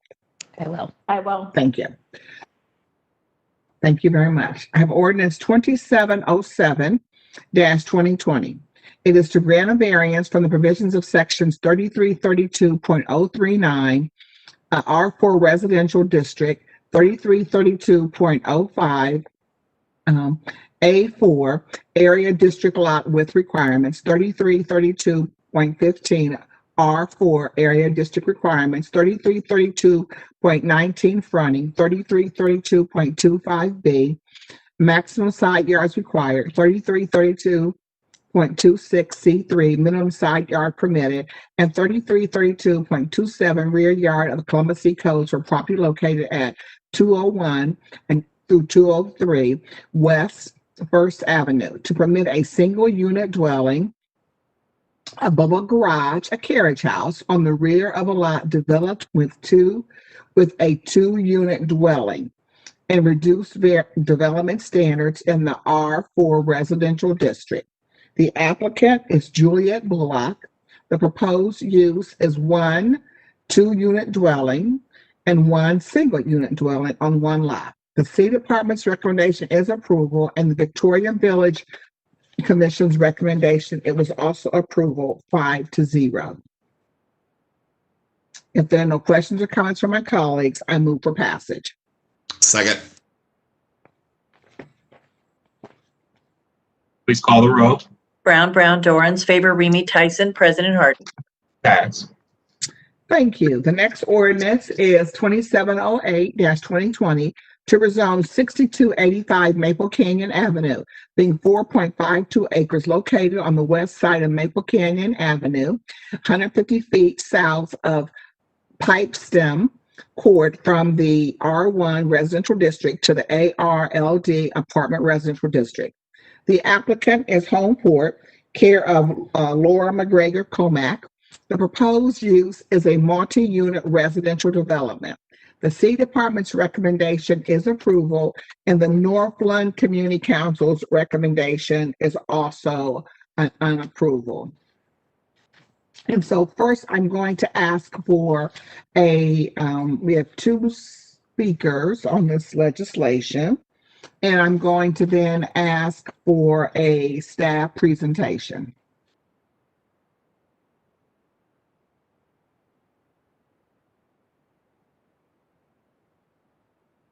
The site consists of one parcel developed with a single unit dwelling in the R1 residential district.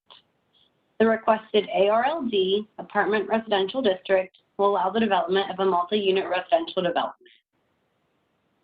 This rezoning has been filed as a condition of ordinance 0031-2020 or CD 19113, which was approved by City Council to assist in the state funding process. The site is within the planning area of the Northland 1 area plan, which recommends medium high density mixed residential uses for this location. The requested ARLD apartment residential district will allow the residential development that is compatible with the development standards of adjacent residential developments. Proposal is also consistent with the land use recommendations of the Northland 1 area plan. City Department's recommendation is for approval, and I'd be happy to answer any questions.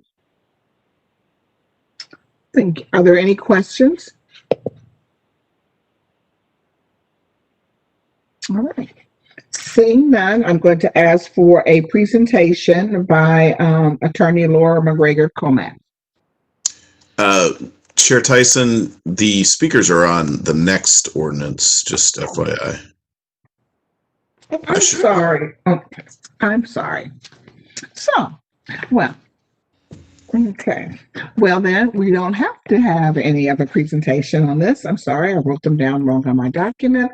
However, I also just want to share that, again, Homeport is coming back for approval to rezone. They asked for a variance as they were a variance, and normally so they could hopefully would be able to apply for credits to be able to have affordable housing. And then we always ask them to come back to council and to have to do a rezoning if they are able to get their funding. And so they have come back for us to be able to ask for rezoning. And so, since we don't have any speakers, thank you, Councilmember Remy, I will move for passage. Second. Please call the row. Brown, Dorans, Favor, Remy, Tyson, President Harden. Thank you. All right. All right. The next ordinance then, anyone here this evening who wishes to speak either for or against this council variance, including staff, please stand, raise your right hand, and be sworn in. I wish to tell the truth and nothing but the truth. Please answer, I will. All right, so this is variance 2709-2020 to grant a variance from the provisions of sections 3332.039 R4 residential district, 3332.15 R4 area district requirements, 3332.19 fronting, 3332.25 maximum side yards required, 3332.26 F minimum side yard permitted, and 3332.27 rear yard, and 3332.28 side or rear yard obstruction of Columbus City Codes. The property located at 1152 Summit Street to permit a three single unit dwellings on one lot with reduced development standards in the R4 residential district. And The applicant is Juliet Bullock. The proposed use is 3 single-unit dwellings on 1 lot. The city department's recommendation is approval, and the Italian Village recommendation is approval 6-0. I will now ask for a staff presentation.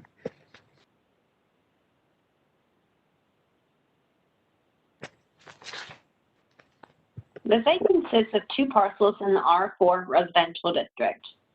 1 parcel is undeveloped and 1 parcel is developed with a single unit dwelling. The applicant proposes to combine the parcels, build a single unit dwelling on the vacant parcel, and build a carriage house that straddles the rear of both properties. Variances to lot size, fronting, minimum and maximum side yard, rear yard, and side or rear yard obstruction are included in this request. This site is located within the planning area of the Italian Village Commission, and there is no land use recommendation for this site. Staff finds that the proposal will not add incompatible uses to the area, is consistent with the recent development pattern in this historic urban neighborhood, and notes that the building design will conform to the Italian Village Commission requirements. City Department's recommendation is for approval, and I'd be happy to answer any questions. Thank you. Are there any questions for Kelsey? Seeing that, I would now like to have a presentation by the applicant, which is Juliet Bullock. Ms. Bullock, the floor is yours. Thank you. Can you hear me? Yes. Right, there we go. There I am. So essentially, this is a vacant lot right now, and it's a separate lot. We think there was at one point, we know there was a residence on this property at one point in time. We are combining the lots because in working with city zoning staff, it allowed us to solve some building code problems that if the lots remained split, we wouldn't be able to deal with. We're proposing a carriage house in the back. This house or this site looks over a warehouse district, and it actually steps down to the alley. So we're proposing the carriage house basically to block the view of the back alley. We're providing all the required parking on site. In fact, we have 1 additional space. And in general, Italian Village really did not have any real concerns with the project, other than in terms of design aesthetics. They were favorable to the variances from the very beginning. We went before them, I think 3 times, just to kind of conceptually talk about the project and as we worked our way through. We agreed at the last meeting, and there was concern of one neighbor about the height of the resident and making sure it was compatible with the street. So we'd agreed to do a more traditional aesthetic and also to lower the house so that the eave lines align with the other houses on either side. You know, because there was originally a house on this parcel, we feel it's an appropriate infill, and Italian Village agreed with us. So we feel it's actually a fairly modest proposal and are, you know, just looking to really enhance the streetscape of Italian Village. I think that's all I have. Thank you, Ms. Bullock. Are there any questions for Ms. Bullock? Okay, seeing none, thank you. I have, and then we have 2 speakers who are speaking, who are speaking against this zoning, and then Ms. Bullock, you can respond to those questions. So the first speaker is Michael Dorsey. Good evening, Mr. Dorsey. Please state your name and who you represent, and you have 3 minutes. Okay, yes, my name is Michael Dorsey. I live at 1150 Summit Street. I am the neighboring property to 1152 Summit Street where the variance is being requested. Thank you for hearing my opposition to this variance request. I would like to state that this is not a warehouse district. This is a residential district. Every house on this block is a residential property. The backyard looks over a tow yard, but then there's residential properties on the other side of the tow yard. I am mostly speaking on behalf of many of my neighbors, myself, and my wife who live on Summit Street between Greenwood Alley and 4th Avenue, of which the lot in question, 1152 Summit Street, sits. Several of my neighbors have already emailed in opposition to this variance request. I hope that you have had time to review those emails. From what I understand, code ordinances are written for good reason. In this case, my neighbors and I feel that these good reasons are relevant to denying the variance request. Some of those reasons seem to be consistency, fairness, and appropriateness compared to surrounding properties. This block on the east side of Summit Street has 8 single-family dwellings addressed from 1136 to 1162. 7 of the 8 single-family dwellings are 2-story houses, similar in size, construction, and footprint. The 8th single-family dwelling is a 1-story house that sits along Greenwood Alley. After reading the variance request, comparing the request to the existing neighboring single-family dwellings, and studying city ordinances 332.15 through 0.39, I am comparing the request to the approximate 2,200 square foot lot that sits at 1152 Summit Street. My neighbors and I agree that the variance requests are extreme in nature. We also feel that the variance requests are not in liking to the historic nature of Italian Village, in which all the mentioned properties reside. Council members, my neighbors and I ask that City Council deny the variance request 2709-2020 for the property addressed at 1152 Summit Street, based on the request being very inconsistent with the neighboring single-family dwellings and also unnecessary to build an appropriate dwelling on the property. Thank you for your time. Thank you, Mr. Dorsey. Are there any questions of Mr. Dorsey? Thank you. The next speaker is Noel Rabb, also speaking against this zoning. Hi, yes. My name is... State your name in 3 minutes. Thank you. Okay, yes. My name is Noel Rabb. I live at 1146 Summit Street, which is 2 lots down from the proposed new build.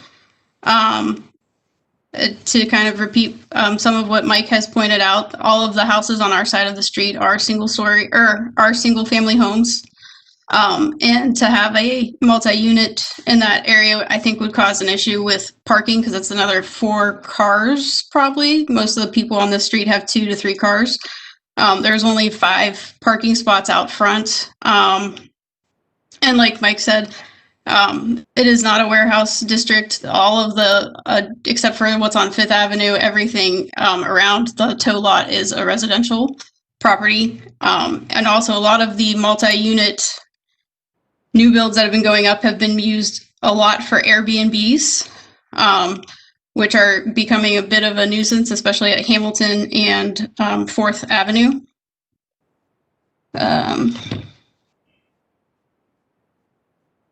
And that's about, and then I have my husband with me, who's also against this ordinance, or the variance requests. That's all I got. I think it will cause a parking nightmare. This is Eric Skriniar. I'm Noel's husband. Well, okay. So we have to, if she, I don't know how much time she has left, if she wants, but she is the speaker. Okay, that's fine.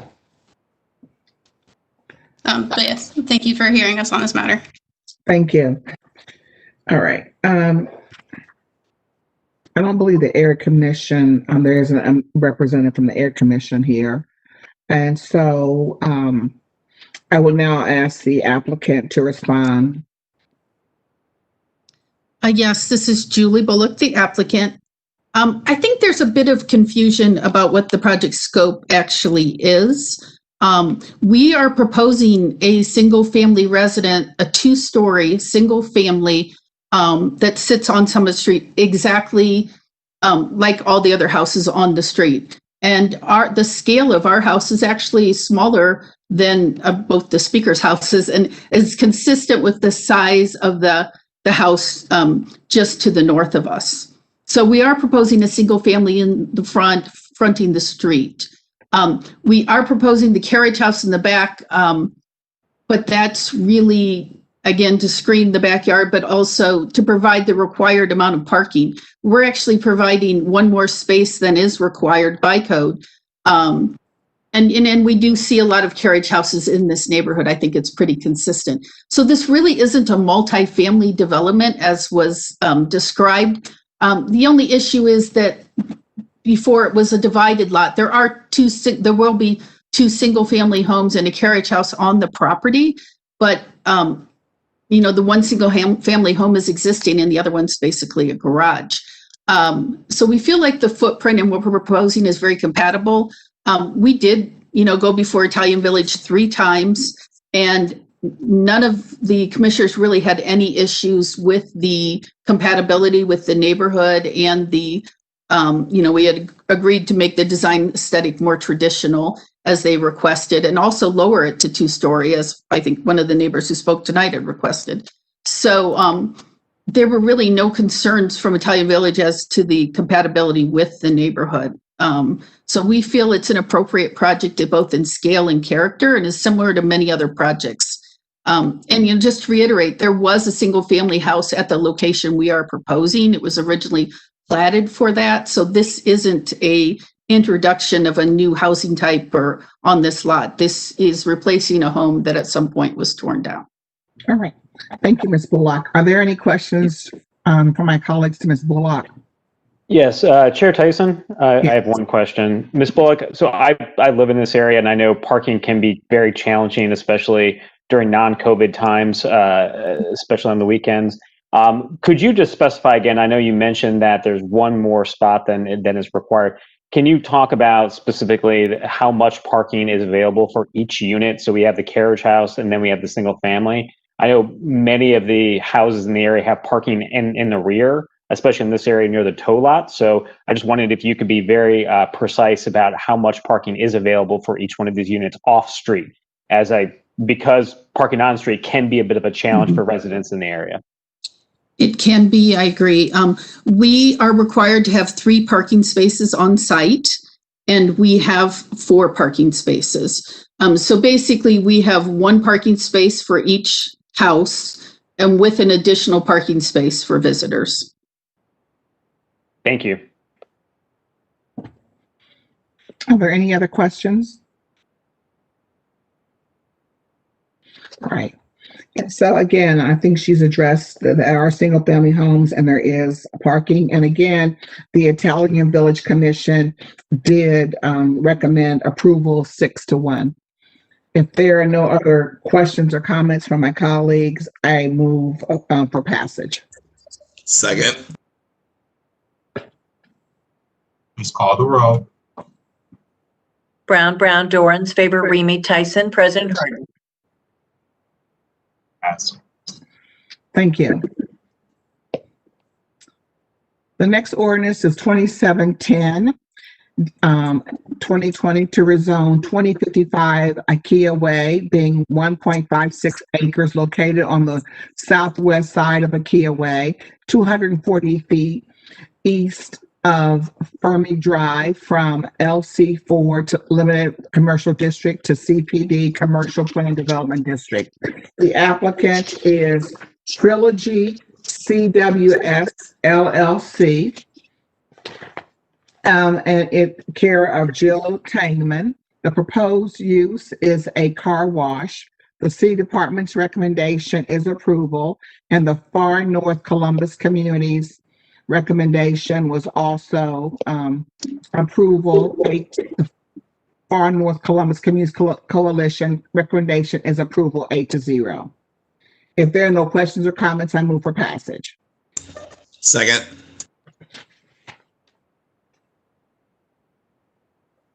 Please call the roll. Brown, Dorans, Favor, Remy, Tyson, President Harden. Passed. Thank you. The next ordinance is 2717-2020 to rezone 4800 Gender Road and being 85.54 acres located at the southeast corner of Wright Road and Gender Road from PUD 8 Planned Unit Development District to PUD 8 Planned Development Unit Development District. The proposed use is Wilcox Properties, care of Dave Perry. The proposed use is a mixed residential development. The City Department's recommendation is approval. The Greater Southeast Area Commission's recommendation is approval 9-0. If there are no questions or comments, I move for passage. Second. Please call the roll. Brown, Dorans, Favor, Remy, Tyson, President Harden. Pass. Thank you. Anyone here this evening who wishes to speak either for or against this council variance, including staff, please stand, raise your right hand, and be sworn in. I wish to tell the truth and nothing but the truth. Please answer, I will. I will. I will. Thank you. This is ordinance 2733-2020 to grant a variance from the provisions of sections 3332.037 R2F Residential District, 3332.040 Agricultural Stable Standards, 3312.49 minimum numbers of parking spaces required, 3321.05B2 vision clearance, 3332.05 area district lot width requirements, 3332.14 R2F area district requirements, 3332.25 maximum side yards required, 32.26 minimum side yard permitted, 3332.27 rear yard, 3332.29 height district, 3332.34 residential character, and 3372.605B building and design standards of the Columbus City Codes for property located at 1180 East Long Street to permit agricultural sales, processing, and packaging in conjunction with the greenhouse with reduced development standards in the R2F residential district. The applicant is Carla Napper. The proposed use is agricultural sales, processing, and packaging. The City Department's recommendation is approval, and the Near East Area Commission's recommendation is approval 14-0. I would first ask for a staff presentation.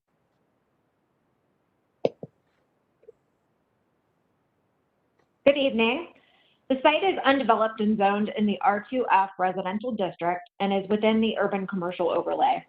The requested council variance will permit a greenhouse structure to be constructed on the property with associated agricultural sales and processing and packaging uses. A council variance is necessary because the industrial aspects are not permitted in conjunction with agricultural uses on residential lots that are not at least 5 acres in size. Variances for reduced lot width, lot area, setbacks, side and rear yard, building height, UCO building width, and a parking space reduction from 6 required spaces to 0 provided are included in this request. The site is located within the boundaries of the Near East Area Plan, which recommends higher density mixed residential uses for this location. Staff supports this proposal, noting that the site is located on an established urban commercial corridor. The parking reduction request is supportable because of the walkable nature of the neighborhood, abundant on-street parking, and proximity to public transit along East Long Street. Therefore, staff's recommendation is for approval, and I would be happy to answer any questions. Thank you. Thank you, Ms. Pine. Are there any questions for Ms. Pine?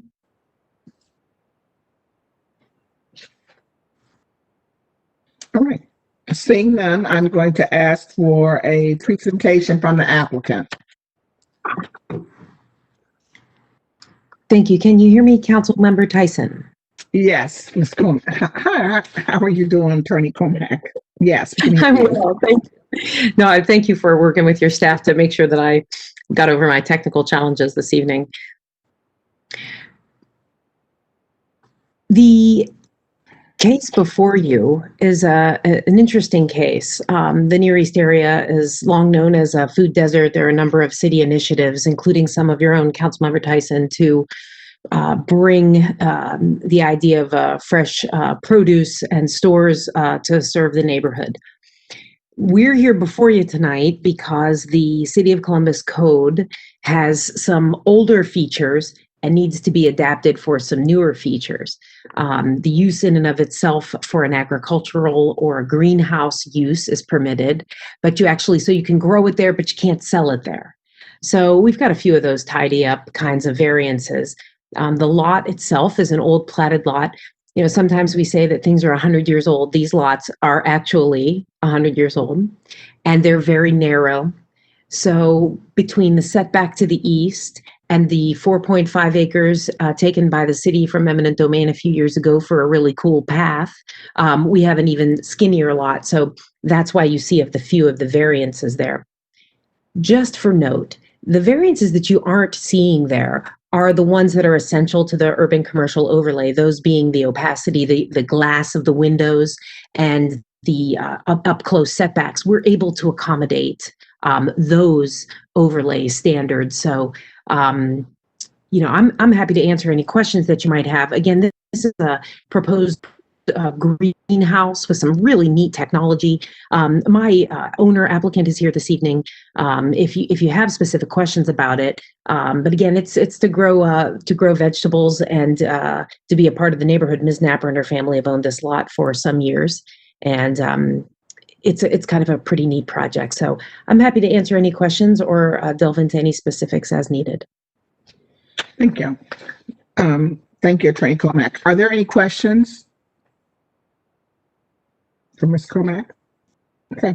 Seeing none, I'm going to, we have two speakers on this legislation, and they both are against this project. So I will first ask Ms.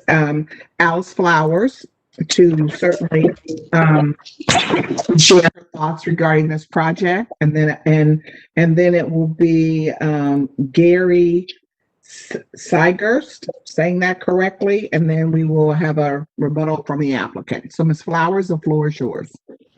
I'm sorry, council member, I do not have Alice Flowers. Well, I need a speaker. All right. Well, she did send in some written testimony. I do know that. And she said that she was against this, and she did not have, and she did not receive notification. But if she, okay. All right. Well, then it's Mr. Gary Segerst. Sigerst. Sigerst. It's Sigerst. Oh, it's okay. Are you ready? Yes, I am. You have 3 minutes. Please share. My name's Edward Gary Sigerst. I reside in the property at 1183 East Long Street, directly across the street. This variance, if granted, runs directly counter to the Near East Side Development Plan of 2005, which discourages the conversion of residential property for commercial use. Further, commercial zones already exist 1 block east of the site and further west in the Lincoln District Theater area, where once a week free vegetables and fruits are given out to the community. The construction fails to meet the criteria also established by the plan for the historic integrity of the neighborhood. To approve the variance for an absentee landlord, which resides in the state of Washington, sets a bad precedent in my neighbors and I opinion. It would continue to degrade the residential character of Long Street, opening the door of others to seek such variance. This is the first time I and my neighbors first learned of this plan. We received the notice just last week. We're not invited or notified of the NEAC meeting, nor asked to provide comments on its approval. Our question is, what's the rush? The owner has been had this property for over a year, and they were aware of the zoning as residential upon the purchase of the property. This all spells, in our opinion, a failure of due process to allow adequate community feedback and involvement. The construction, parking is already a concern directly on Long Street. This construction, we fear, will only compound that problem. The drawings, we've had no real opportunity to see the drawings. No engineers or architects are currently on this call to question about I understand they're asking for a variance which would exceed the height of surrounding buildings, 40 feet rather than 35 feet. And this is not how we believe this process should operate. Finally, we have no idea how this would operate. How's it going to be staffed? What's its hours of operations? We've seen in the documents provided just today that there's not only plants, but aquatic that could be sold on the property. There are a lot of questions remaining unanswered, and we ask that those be answered first before the council approves. This council should strive, in conclusion, the council should strive to maintain the plan development of the Near East Side in order to preserve its history, diversity, and its character. And for all the reasons I speak in opposition to the variance presented to the council, and thank you for your time and consideration. Thank you very much. I'm going to ask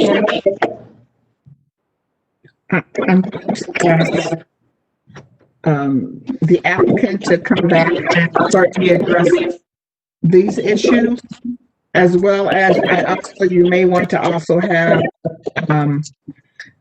Ms. Napper also share some of the comments about the hours of operation, except just other additional information about this project. But Laura, the floor is yours. Thank you, Councilmember Tyson.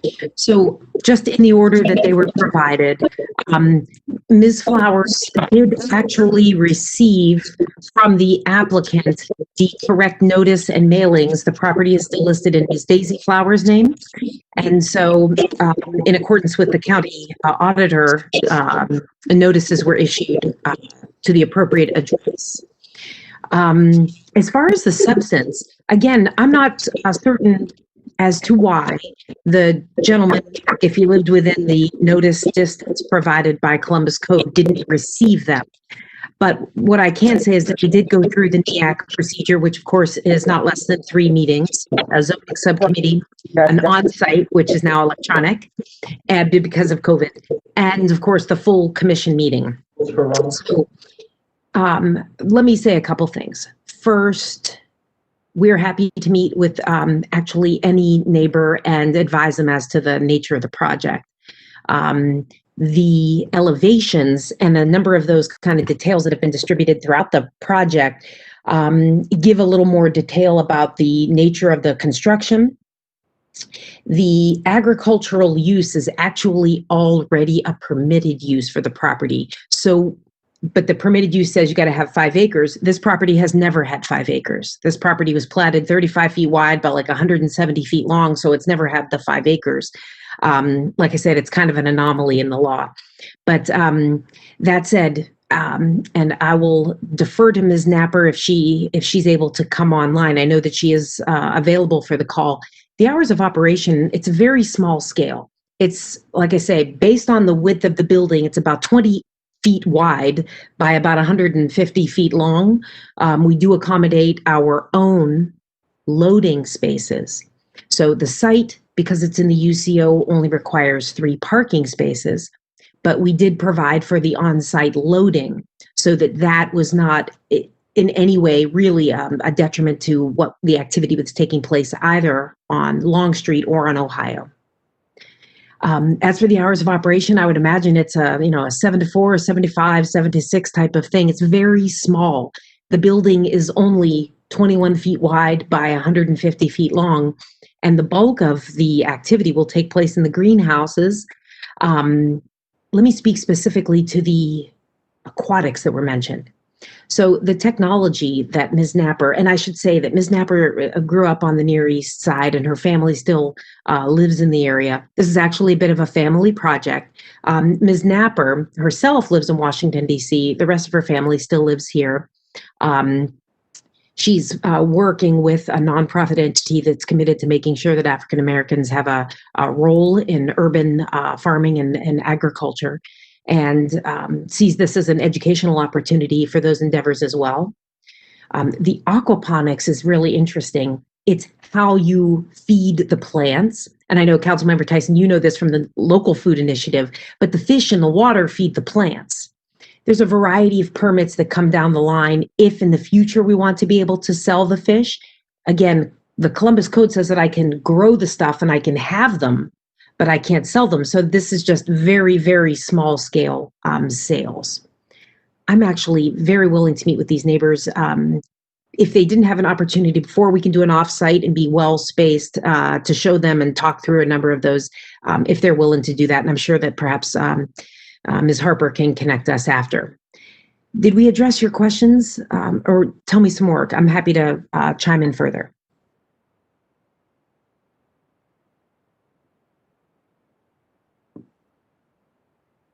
That there, let me just kind of move, but I do think that, the Air Commission, certainly they have a zoning committee. They also, as you mentioned, there's a number of opportunities to get engaged in this. What I would suggest is that, if Ms. Snapper is not in the city to be able to meet, and if you are her representative and whoever, and the nonprofit that's going to be also working with them, I would definitely suggest that, that you do meet with the residents in this community. And what's the timeline for this? If this were to pass tonight, what is the timeline to have this built?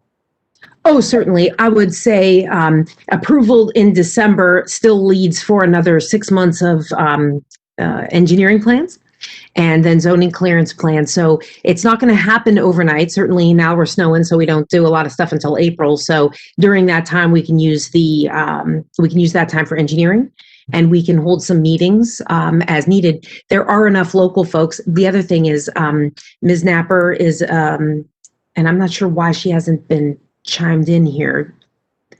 I'm just checking to see because I know that she's on the call. I'm here. I'm just listening. Oh, okay, great. So, Ms. Napper, would you give us just 2 minutes about your vision here and your authorizing me to have those meetings and your interest in working further with the local food initiative? So certainly, again, my name is Carla Napper. I grew up in Columbus, Ohio. I am a graduate from Franklin University. I have lived in the West for a while now, but my family is in the Columbus area. My grandmother's mother, in fact, sold produce on that side of town. And so this was a way to really pay homage to her efforts to be in the fresh food and vegetable business in the area. So we were, in hopes of kind of paying homage to her using this new technology that is very sustainable. As Laura mentioned, the fish are fertilizer for the plants. It is the technology is quite innovative. In fact, I have the inventor on the line if he would like to speak to council. Ms. Napper, we don't need to do that. I just want to make sure that there's a representative in Columbus should there be questions to work with if we are to pass this today. And I do know that we have had conversations with my team as well as with Cheryl Graffinino from Columbus Public Health, because we are certainly have been doing work around the food plan for the last 4 or 5 years. And yes, we do welcome individuals who are certainly going to help to provide, making sure that we have, healthy foods within our community. But we also have to make sure that you're going to be a good partner within the community. And so we would need to make sure that there needs to probably be a conversation, if should this pass tonight, with your representative, since I don't know how often you get here, but I do think that would be helpful. Yes, my brother is there. Okay, he was a prior owner of the property, and he is there and readily available to assist in any way that's needed until I'm able to be there full time. Okay. All right. Perfect. All right. Are there any questions from my council colleagues? And again, this was the Far East Air Commission's recommendation was 14-0. Councilmember Tyson? Yes, Councilmember Favor. Thank you. I just wanted to just make a brief remark or acknowledgement. I personally am excited about the potential of this project. I am a Near East Side resident, and I certainly understand the need to balance the emerging development that has overtaken the community, if you will. But there's the need to balance that with the right type of development that is absolutely needed. And Ms. Colmack started her remarks this evening by acknowledging the fact that this is a food desert and that this side of Columbus is riddled with convenience stores.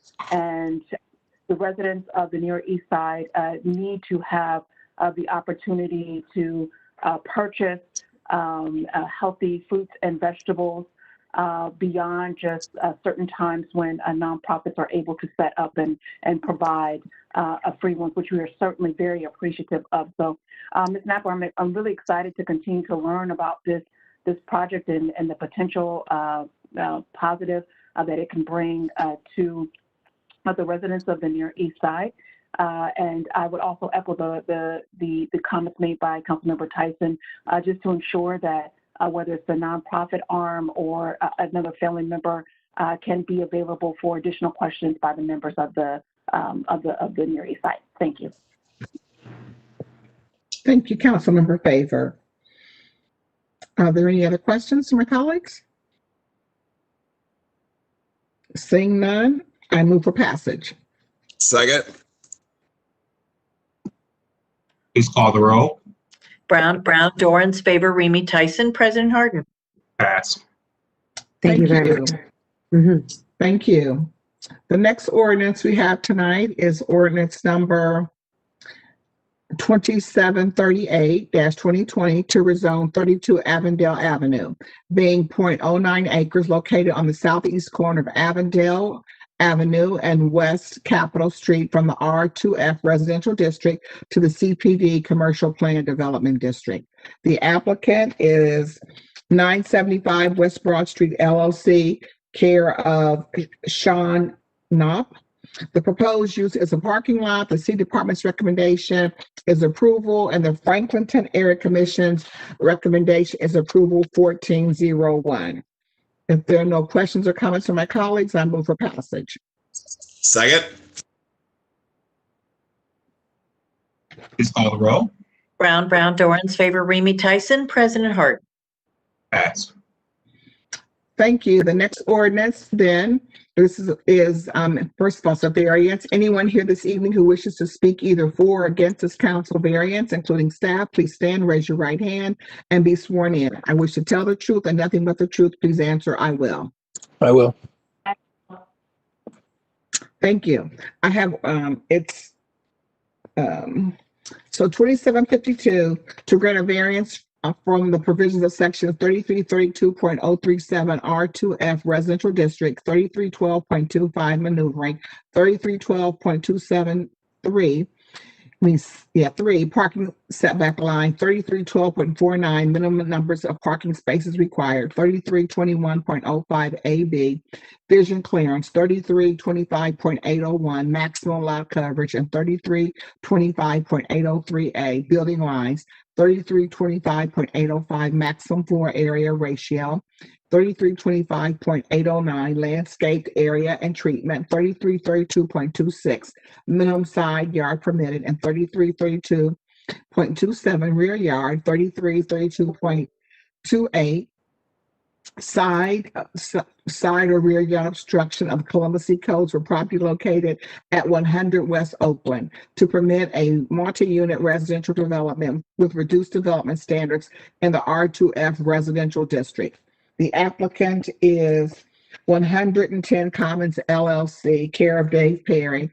The proposed use is a multi-unit residential development. The City Department's recommendation is approval, and the University area recommendation is approval 18-0. And I will first ask for a staff presentation.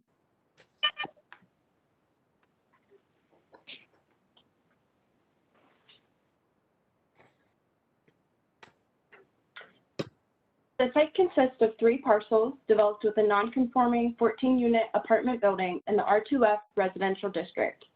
The applicant is seeking a council variance to conform the existing apartment building and to permit the development of a new 6-unit apartment building located at the corner of West Oakland Avenue and William Street for a total of 20 dwelling units on the site.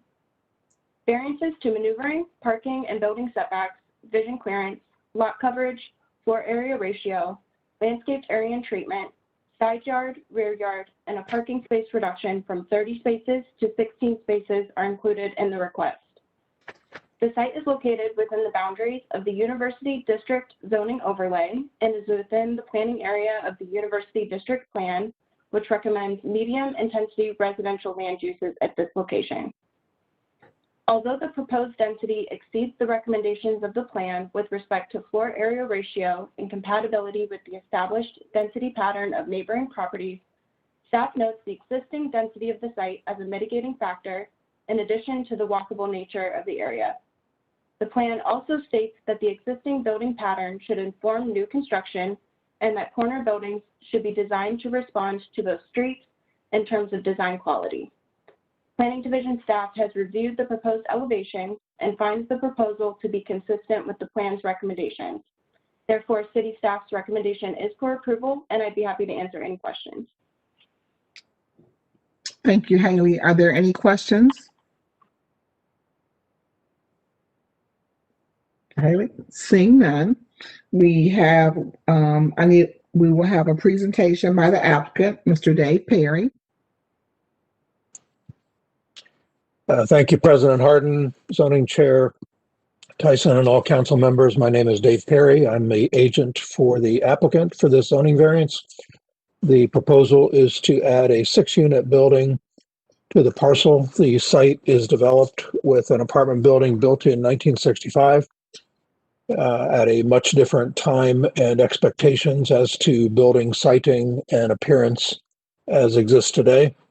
Some of the variances that are requested are to conform the existing building to the current code due to code changes since 1965.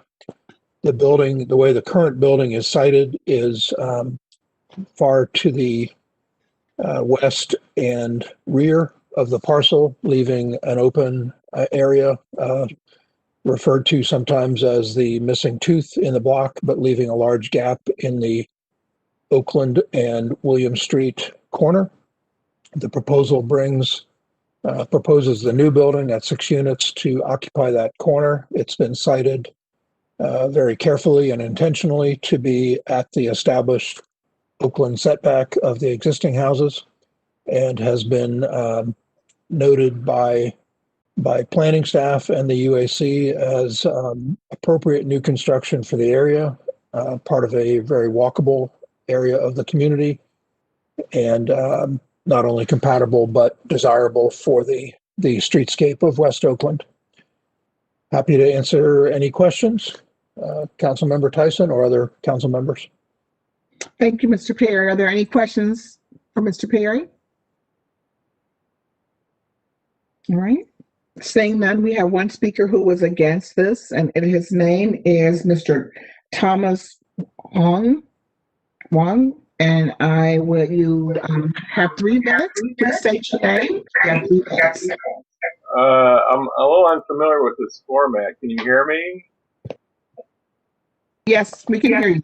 Please state your name. My name is Thomas Wong. I live at 74 West Oakland Avenue. And I find the parking to be extremely insufficient in this site. They're adding 6 units. Each unit can house between 1 and 2 people pretty comfortably. And they are adding 2 parking spaces, even though they're adding somewhere between 6 and 12 residents. They're adding a net of 2 parking spaces. Also, currently every parking space is accessible, but after they change their after the change, two spaces will not be. They'll have to have stacked parking where one car is blocking the other car. So hopefully they know each other or something, so they can, if somebody needs to get out, they can contact somebody. I think the third issue is Oakland itself has parking only on one side of the street. If you go from High Street all the way to Neal Avenue, you only have 40 parking spaces, plus or minus a couple spaces. I counted them, and it depends on how big the cars are. They aren't striped spaces. It's just the street, and you can get last night you got 40 cars in there. There wasn't a single space open. The other thing is the alley, where the alley between Patterson and Oakland. That's where the spaces are. Where if somebody needs out, they'll have to get two cars out to let one car that's blocked in. That is a busy alley, and it's busy because there is no parking on Oakland, so everybody parks in the back, either in their garage or some kind of parking facility. So that alley is possibly almost as busy as Oakland itself, because you go up and down and you go into your parking space in that manner. So I find the fact that they're adding 6 units, which will bring 6 to 12 people, and they're only providing 2 additional parking spaces, and those are occluded anyway. They still only have 14 spaces that are without having to move a car to get out. The other 2 spaces are blocked. And that's on the alley. So you'll have trying to get those cars in and out on the alley when the alley is used a lot for parking. And like I said, only 40 spaces on all of Oakland, because it's only one side of the street. It's just not enough parking, and that's that. I don't understand how you can have parking is incredibly difficult in that area of university area anyway, and then to allow it is a small addition of 6 units, but they're not building almost no new parking there. So that's my main objection, and they're going to cause some traffic problems on that alley in the back. Like I said, there are only 40 spaces, not enough, so people are using that alley to get to their garages in the back and other parking in the back, and to have those cars stacked up is okay. All right, and that's about what I got to say on that. Thank you so much for sharing. So, Mr. Perry, would you like to address the concerns that were raised this evening especially around parking?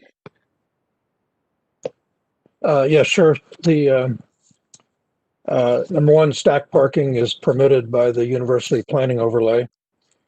As far as use of an alley goes, that's what alleys are for, is to access the rear of parcels. And sometimes we have the converse come up on applications where many people like to park in the front of their house, perfectly understandable, and not use alleys and rear parking. So to the extent that the alley is being used for access to the rear of parcels and parking off the alleys, that's what they are, one of the uses that alleys are intended for. Parking was looked at on this application by the Division of Traffic Management and also the University Area Commission. And it was, the decisions were in this case that it was, the parking reduction was appropriate and supportable. So again, happy to answer any other questions. Thank you. Are there any questions from my colleagues? And you shared that there's stacked parking in the rear of this property, correct, Mr. Perry? There are 2 spaces that are stacked behind 2 interior spaces and 2 outside spaces at the south or northwest corner of the property, accessed from a 20-foot alley that meets all the city dimensional requirements. Thank you. All right. If there are no questions from my colleagues, I first move to amend as submitted to the clerk. Second. Please call the roll. Brown, Dorans, Favor, Remy, Tyson, President Harden. Amended. What? Amended. Yeah. And now I move for passage. Second. Please call the roll. Brown, Dorans, Favor, Remy, Tyson, President Harden. Pass. Thank you. The next ordinance is 2754-2020 to rezone 2932 Bryce Road, being 6.92 acres located at the east side of Bryce Road, 445 feet north of the intersection of Refugee Road and Bryce Road from the LM Limited Manufacturing District to LM Limited Manufacturing District. The applicant is Green Earth Recycling LLC, care of attorney Don Plank. The proposed use is a salvage and recycling operation. The city department's recommendation is approval, and the Far East Area Commission's recommendation is approval 6-0. If there are no questions or comments, I move for passage. Second. Please call the roll. Brown, Dorans, Favor, Remy Tyson, President Harden. Thank you. Thank you. The next ordinance is 2755-2020 to rezone 2848 Johnstown Road, being 3.06 acres located at the northeast corner of Johnstown Road and Stelzer Road from the R Rural District to CPD Commercial Plan Development District. The applicant is Skilkin Gold Development LLC, care of attorney David Hodge. The proposed use is fuel sales, convenience store, and eating and drinking establishment. The city department's recommendation is approval. There's no area commission. If there are no questions or comments, I move for passage. Second. Please call the roll. Brown, Dorans, Favor, Remy Tyson, President Harden. Passed. Thank you, and thank you to my colleagues, and that's all I have in zoning this evening. So no further business to come before the zoning committee. Is there a motion to adjourn? So moved. So moved. Second. Please call the roll. Brown, Dorans, Favor, Remy Tyson, President Harden. Meeting is adjourned. We will reconvene meeting number 50 at 7:50.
motion to reconvene meeting number 50?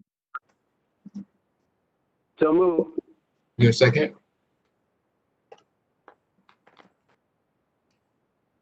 Is there a second? Second. Second. All right, please call the roll.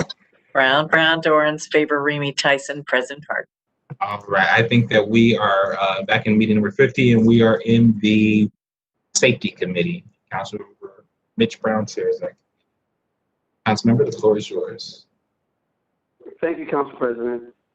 Tonight also I have ordinance 2522-2020 to authorize the Finance and Management Director to issue a purchase order to Farber Specialty Vehicles for the purchase of 2 mobile health clinic vehicles for the Division of Fire, to waive the competitive provisions of the Columbus City Codes, Chapter 329, to authorize the expenditure of $772,869.44 from the CARES Act Fund and to declare an emergency. And I do believe that Fire Captain Parrish is available to speak to this issue. Yes, sir, I'm still here. Thank you, Matt. Safety Chair Brown, President Harden, and members of council, on behalf of Fire Chief Happ and Safety Director Pettis, I would like to thank you for the opportunity to speak about the legislation for the home mobile health clinics. Early during the COVID pandemic, EMS noticed the gaps in healthcare that had been exposed by the disruption of normal service. These gaps ranged from access to primary care, addiction treatment services, prescription refills, and emergency room visits. The switch to virtual technologies because of the pandemic predominantly impacted our vulnerable aging adults, minority communities, and areas with low health literacy. Home Health One mobile equality community clinics are an innovative solution to address these gaps in service and improve residents' access to care. This public safety-led response will partner with public health and community-based providers to provide care in the communities that need it the most. Using 911 EMS data and public health data, home clinics will be able to provide targeted care for individuals and communities where the need is greatest. Examples of the treatment and resources that could be included are general health assessments in primary care, COVID testing and vaccinations when they become available, flu vaccinations and infectious disease testing, substance use and mental health treatments, health literacy and advocacy, harm reduction and prevention, and connection to social service resources. The COVID pandemic has impacted everyone in some form, and this innovative approach can build upon the Columbus Division of Fire's access and trust in the community to provide a solution that spans the continuum of care and provides for a healthier and more resilient city of Columbus. Thank you. Are there any questions from my colleagues? Seeing none, I move for passage. Second. Please call the roll. Brown, Dorans, Favor, Remy, Tyson, President Harden. Passed. Council President, I would like to return to the consent agenda, page 14. Please. We have ordinance 2541-2020 to authorize the Director of the Department of Public Safety to modify the present contract with Helicopter Minutemen for additional funds for helicopter maintenance services, and to authorize the Finance and Management Director to associate all general budget reservations resulting from this ordinance to Arrow Energy, Inc. for the purchase of helicopter fuel, to authorize the expenditure of $425,000 from the general fund. Also available this evening is Sergeant Mike Smith and also Dave Eubanks from the helicopter unit. Officer Eubanks, I see you there.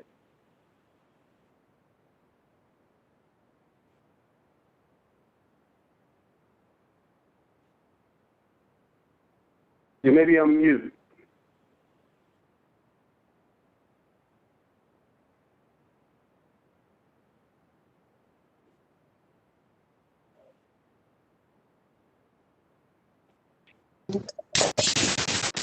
Councilmember, repeat the name, please.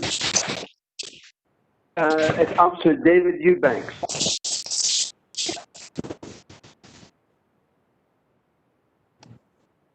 Yes, sir. I apologize. He was on successfully to speak. Okay.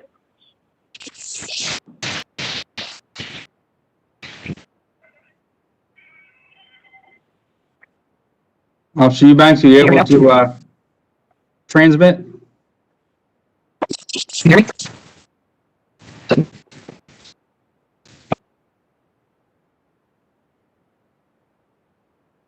Hello? Oh, can you hear me?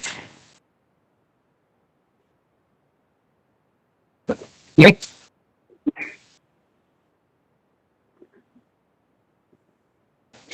I heard from Lieutenant Harris earlier. Is maybe going to try to reach us. Is Lieutenant Harris on?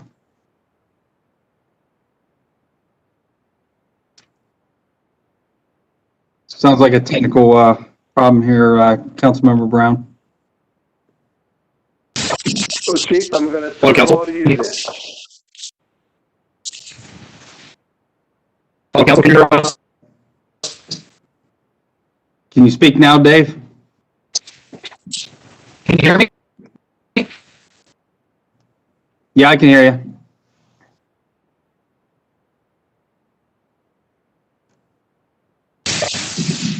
Can you hear me now?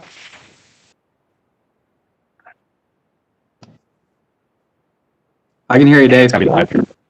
I can hear you. Okay. Can you repeat I couldn't hear what you were saying, Councilmember Brown. Can you repeat it, please? Speak to the importance of its ordinance with regards to the helicopter unit. You mentioned something about fuel. It's about the Minuteman fuel or moving to a different vendor.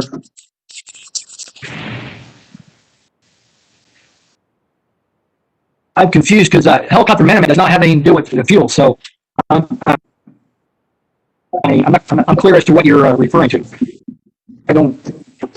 You're popping two different things here.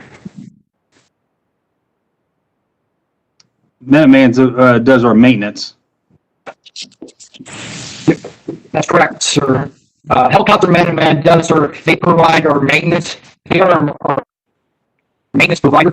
Fuel is totally different than helicopter Minuteman.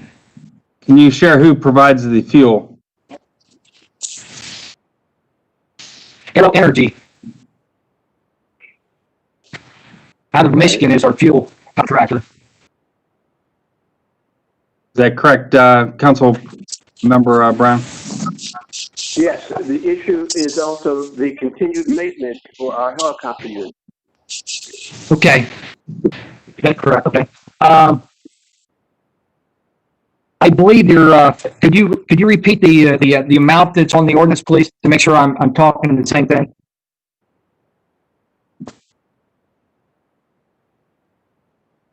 We presently are going to modify the contract with the helicopter Minutemen for the additional funds for helicopter maintenance.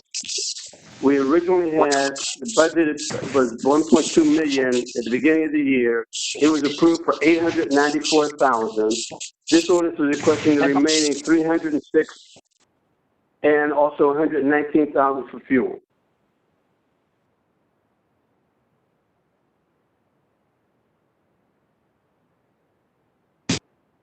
Before council is what's actually $299,556. It's what's remaining from the original budget amount of $1,198,222. Additionally, $65,444, which makes up the $365,000, is additional monies that we didn't foresee at the beginning of the year. Helicopter Minuteman, a few months ago, they increased their labor rate from $78 to $90 per hour. That and in addition to a few components plus labor, which we really we didn't plan on. That's the reason for the $65,444, in addition to the $299,556 that was remaining from the original $1.198222 budget amount.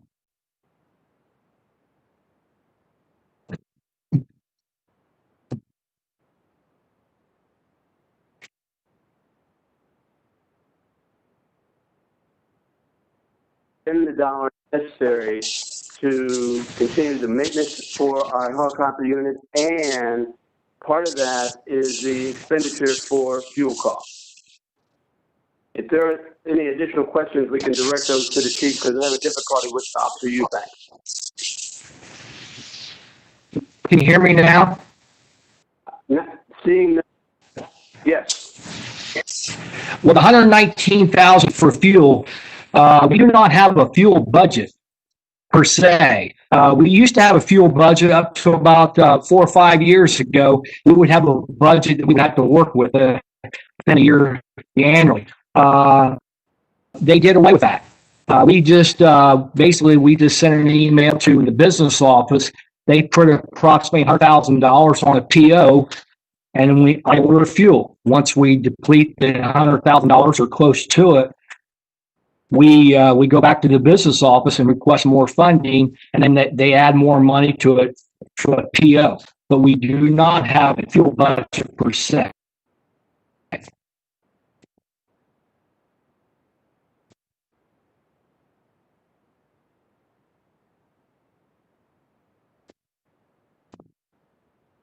Are there any questions from my colleagues with regard to this legislation? Councilman Tyson? No, I think we're ready to call the vote, Mr. Chair. Seeing none, I move for adoption and ask for a voice vote. Is there a second? Please call the roll by voice. Ms. Brown? No. Mr. Brown? Yes. Mr. Dorans? Yes. Ms. Favor? No. Mr. Remy? Yes. Ms. Tyson? Yes. President Harden? Yes, ordinance is passed. Council President, may I move on to Senior and Veteran Affairs Committee? Yes, sir.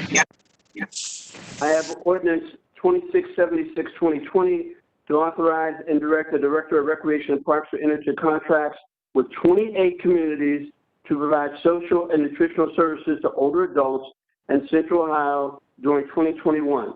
To authorize the expenditure of $6,310,000 from the Recreation and Parks Grants Fund and to declare an emergency.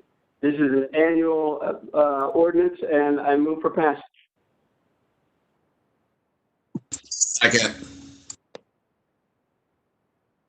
Please call the roll. Ms. Brown? Yes.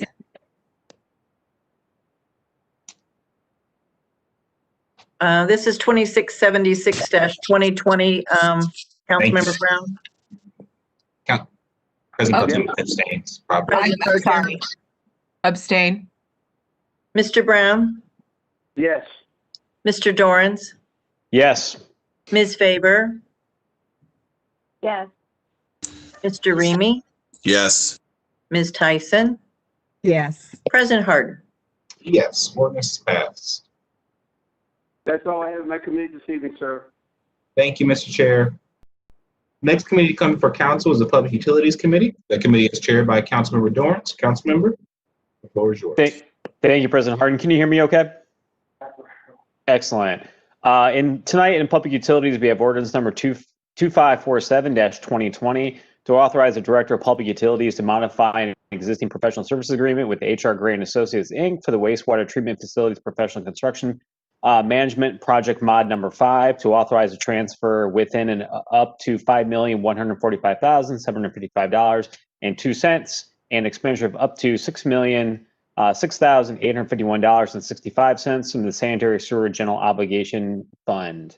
The modification provides construction administration and management services at multiple Department of Public Utilities facilities like the Jackson Pike and Southerly wastewater treatment plants, including the cogeneration plant at Jackson Pike that will provide the facility that uses digester biogas that will provide approximately half of the power at the Jackson Pike facility in the future. Do any of my colleagues have any questions or comments? Seeing none, I move for passage. Second. Please call the roll. Brown, Dorans, Favor, Remy, Tyson, President Harden? Pass. Thank you. President Harden, with your permission, may I move on to the Technology Committee? Please. Thank you.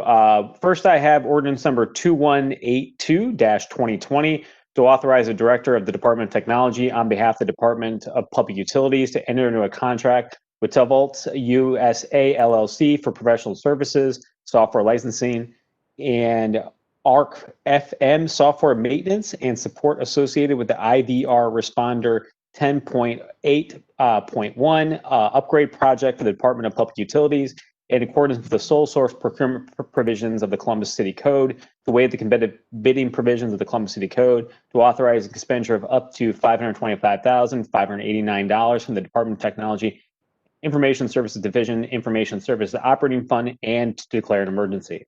The Division of Power uses a system called Responder to track and manage power outages. The Department of Public Utilities is upgrading the current Responder application in order to keep the system current and also take advantage of new functionality.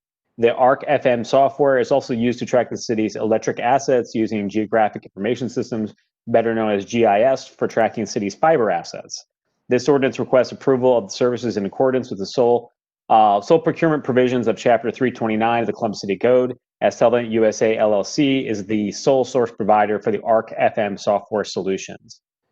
Given the circumstances, this ordinance also requests to waive competitive bidding provisions of the Columbus City Code due to those issues. Do any of my colleagues have any questions or comments?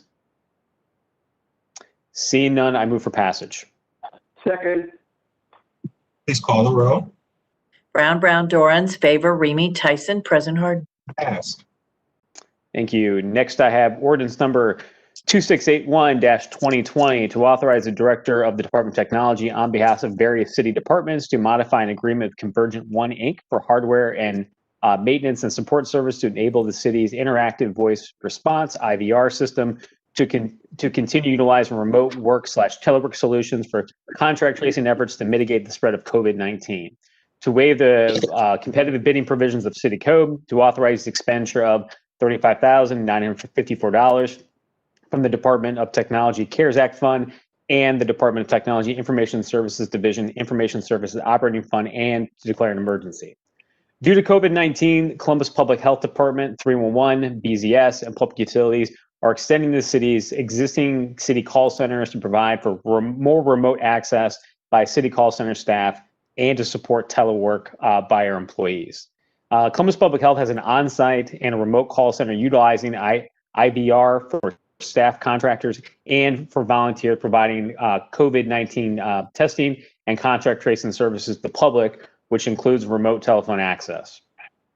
Emergency action is requested to ensure that the necessary contract modification and purchase orders for these services work in a timely manner to ensure service provisions without an interruption to make sure that we continue to do everything we can to mitigate the spread of the COVID-19 virus. Do any of my colleagues have any questions or comments? Seeing none, I move for passage. Second. Please call the row. Brown, Dorans, Favor, Remy, Tyson, President Harden. Passed. Thank you.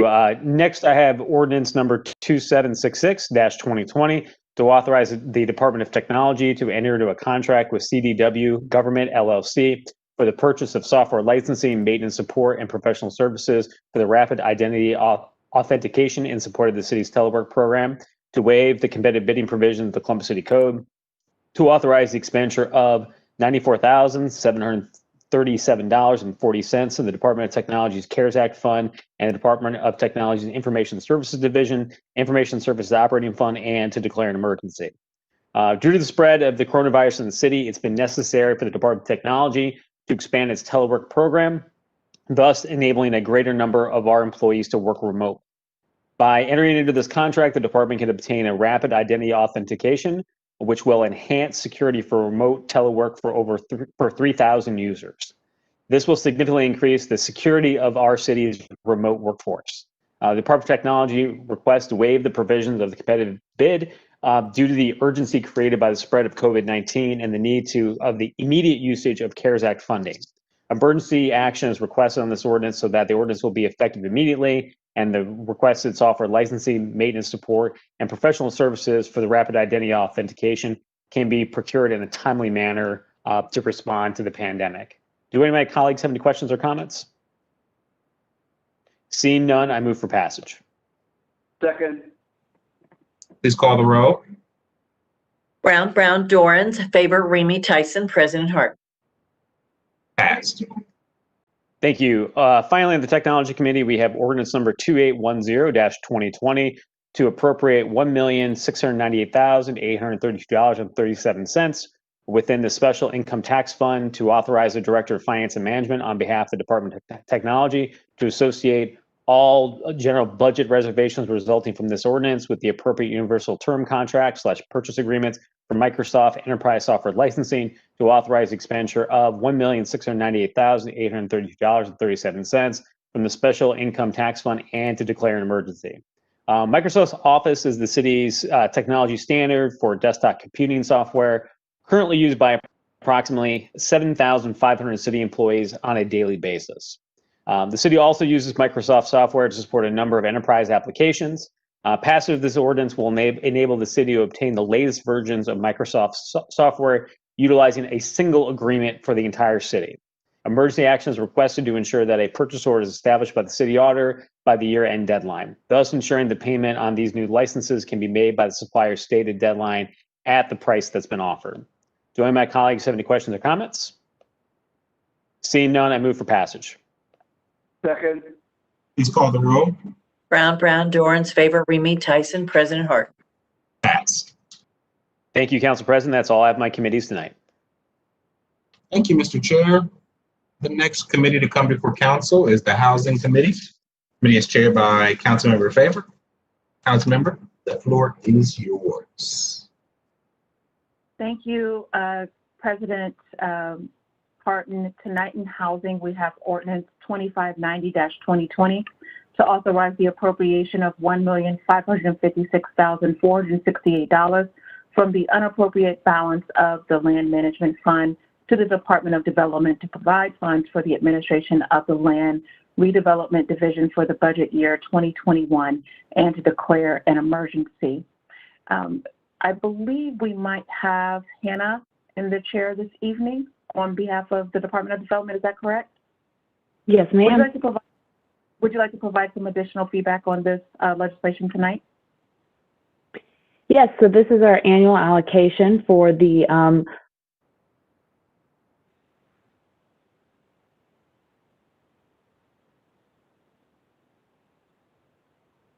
Ms. Jones, you still there? no, disappeared. That's all right. It's a Monday. You tell me if you want me to go or you just want to vote. No, you go ahead. The land bank supports costs related to property maintenance as well as personnel based on the generation of revenue from the sales of properties. We try to balance sales of market rate properties to supporting our affordable housing development throughout our community. So each year, based on the revenue generated, we allocate funding to then pay for the next year. So we've had a number of pieces tonight on land bank conveyances as well as our work with the land trust. And this just supports our ability to do this in 2021 as well. Thank you. Are there any questions or comments by my colleagues? Seeing none, I'd message. Second. Please call the roll. Brown, Dorans, Favor, Remy, Tyson, President Harden.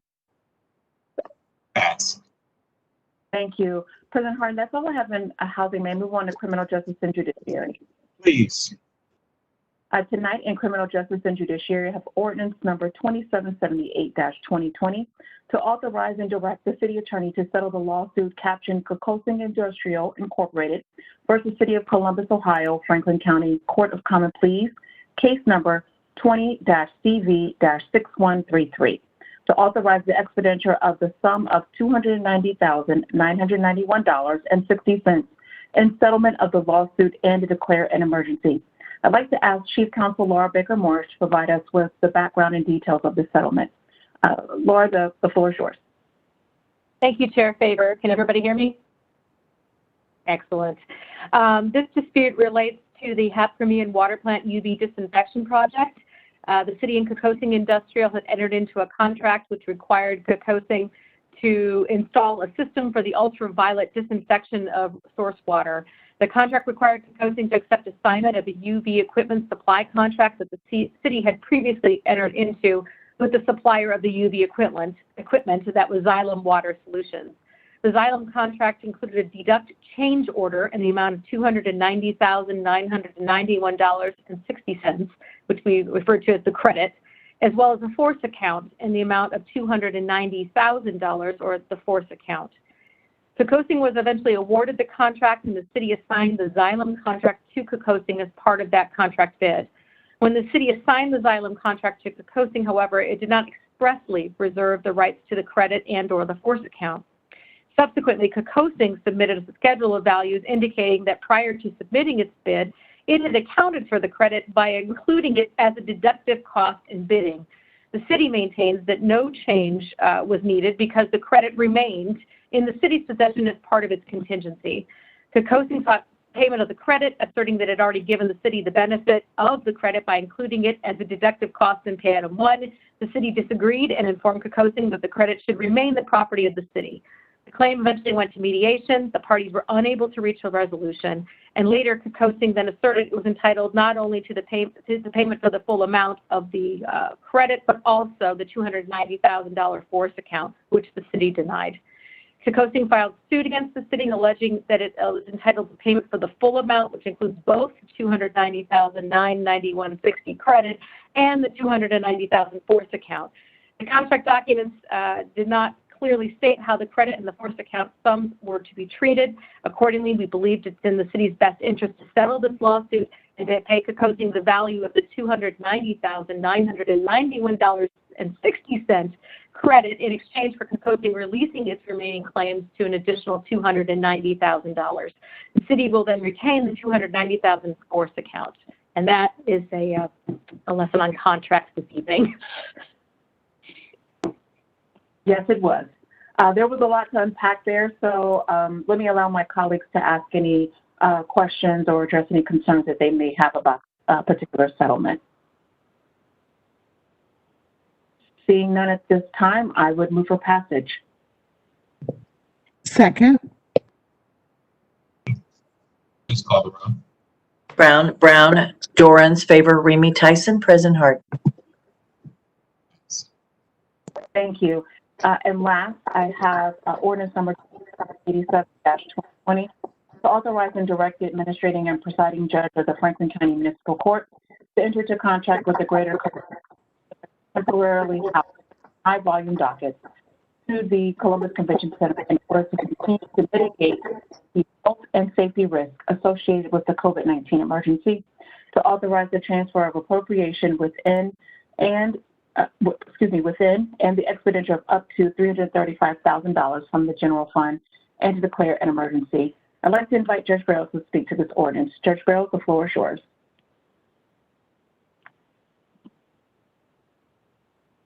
You're on mute.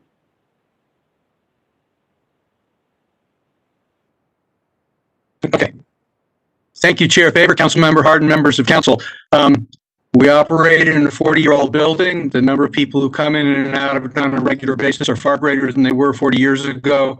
The city of Columbus has raised capital. We're in the capital expenditure to build a new one, but it isn't here yet. As a result, and in reaction to the COVID-19 pandemic, in order to keep the citizens of our community safe, we endeavor to get as many of them out of the building as possible. Initially, we had CARES Act funding procured by the city, which they provided to us to rent space at the convention center. That contract will run out on December 30th. In panic, we began reorganizing our operations to bring people back into the building. We had a plan that was at least satisfactory, if not perfect. And then, lo and behold, the city of Columbus came up, I think with help from council members. Certainly, Mr. Lombardi is due some credit, and everybody working together. This is not CARES Act money. The city of Columbus, recognizing the threat to health and safety of people being jammed back into our building, has generously given us enough money so that we can stay at the convention center at least through the end of March. We're all hopeful that once we get through the winter, the number of cases will decrease. By then, the vaccine has been created and is being made available, should be out in large portions, and hopefully we'll be on the downside of risk from COVID. But I did want to take the opportunity to thank the entire city government for backing up its courts and for providing for the health and safety of the citizens who are required to come to court. Thank you, Councilmember Favor.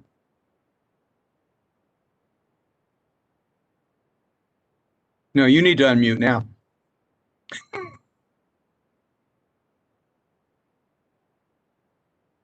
Are there any questions or comments for Judge Farrell? Seeing none, I'd move for passage.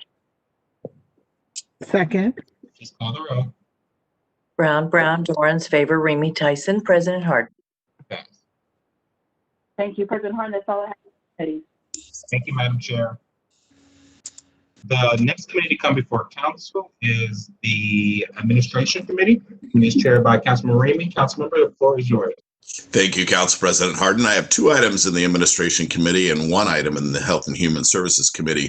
The first ordinance is 2960-2020 to accept the proposed collective bargaining agreement between the City of Columbus and the Columbus Firefighters Union, Local 67, International Association of Firefighters, November 1st, 2020 through October 31st, 2023 to provide wages, hours, and other terms and conditions of employment for employees in the bargaining unit as provided in the attachment hereto, and to declare an emergency. Negotiations between the City of Columbus and the International Association of Firefighters, which represents approximately 1,600 uniformed employees paid out of the general fund, have resulted in a successor agreement. The predecessor collective bargaining agreement expired on November 1st, 2020, and the successor agreement will be effective through October 31st, 2023. The IAFF contract stipulates no across-the-board wage increases in 2020, with subsequent increases of 2.5% and 3.5% effective with the pay periods that include November 1st of 2021 and 2022 respectively. The cost of the general fund associated with these wage increases is estimated at $17.6 million over the 3-year term. In addition, each category in the longevity payment schedule will be increased by $200 for all ranks, and physical fitness testing incentive payments will increase by $25 per month. Together, these 2 changes are estimated to cost an additional $2.5 million over the life of the contract. I would like to invite Director Brandon to provide any comments about the contract negotiations this evening. Okay, can you hear me? Yes. I do appreciate the opportunity to speak as Harden Chair and members of council.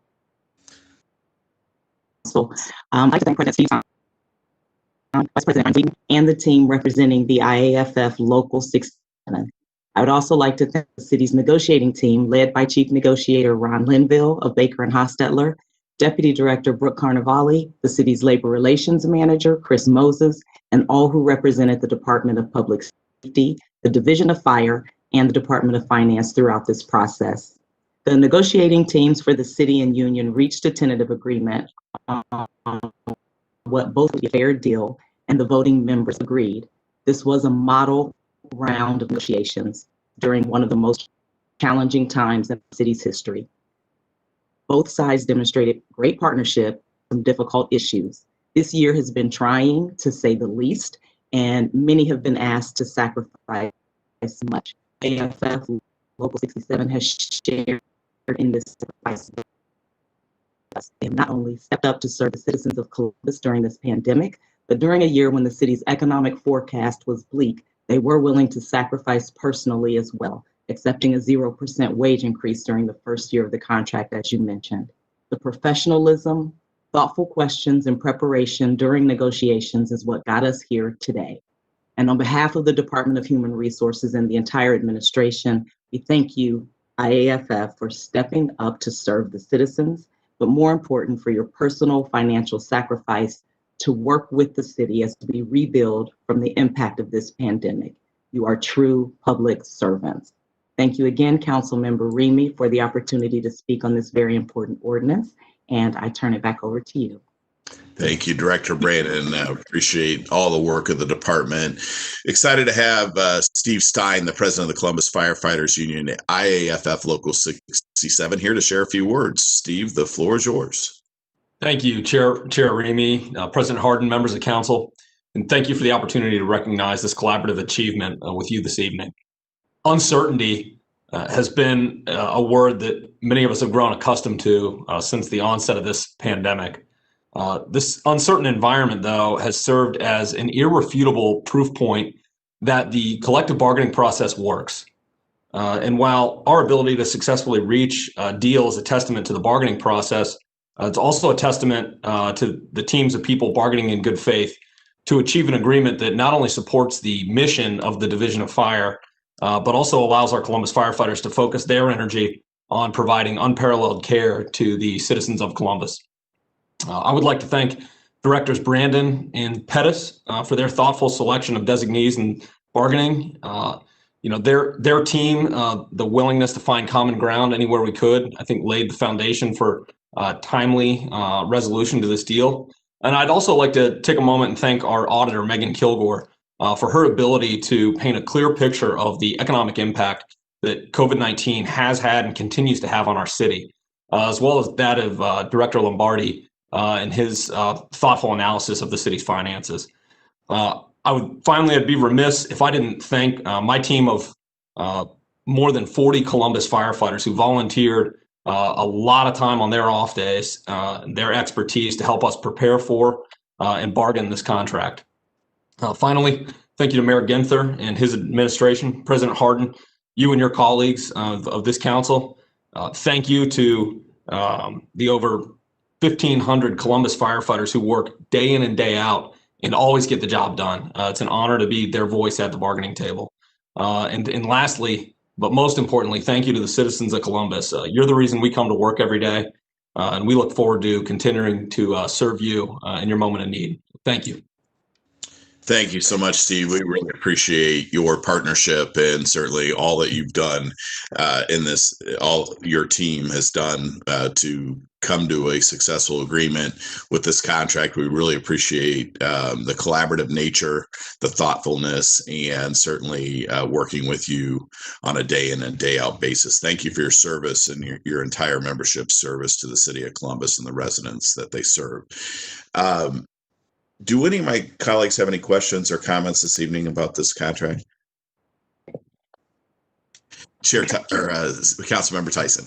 Thank you, Chair Remy. I just want to, again, first of all, thank you. You're leading this committee, but I also, just listening to Director Brandon, to listening to Steve, and just a collaborative effort, just working through this process to get us to where we are today. I just want to say thank you for everyone coming and bargaining in a good faith effort, and just listening to it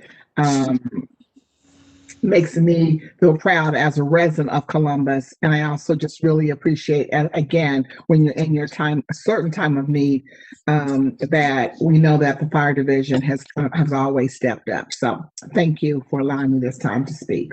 Thank you, Councilmember Tyson. Anyone else? Chair Brown. Thank you, Chair Remy. Steve, a special, undeniable thank you to you and to all the firefighters for their engagement. It's been a difficult time, and our firefighters always step up. And this is just one more circumstance of them doing that. So hats off to you, my friend. Thank you, Chair Brown. Councilmember Dorans. Thank you, Chair Remy. I just wanted to underscore what President Stein said a moment ago about the collective bargaining process shining in an example of very difficult times right now.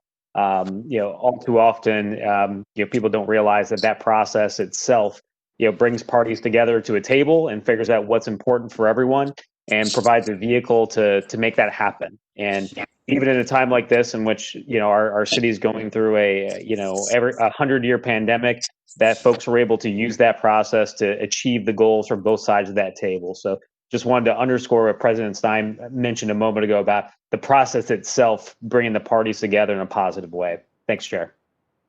Thank you, Councilmember Dorans. Anyone else? Seeing none, I move for passage. Is there a second? Second. I think I saw, okay. Second. Please call the roll. Brown, Dorans, Favor, Remy, Tyson, President Harden. Pass. Congratulations to both Director Brandon and her team, and certainly to the fine men and women for this contract. Thank you. Absolutely. Thanks again, Council President Harden. Next, I have ordinance 2781 to authorize the Human Resources Director to enter into contract with Cybert, Road, Lackey, and Swisher, LLC for the provision of legal consultation services rendered in conjunction with collective bargaining negotiations and related activities, to authorize the expenditure of $200,000 from the Employee Benefits Fund or so much thereof as may be necessary to pay the costs of said contract, to waive the competitive bidding requirements of the Columbus City Codes, and to declare an emergency. Director Brandon, could you provide some additional information on this item and speak to the request of competitive bidding, please?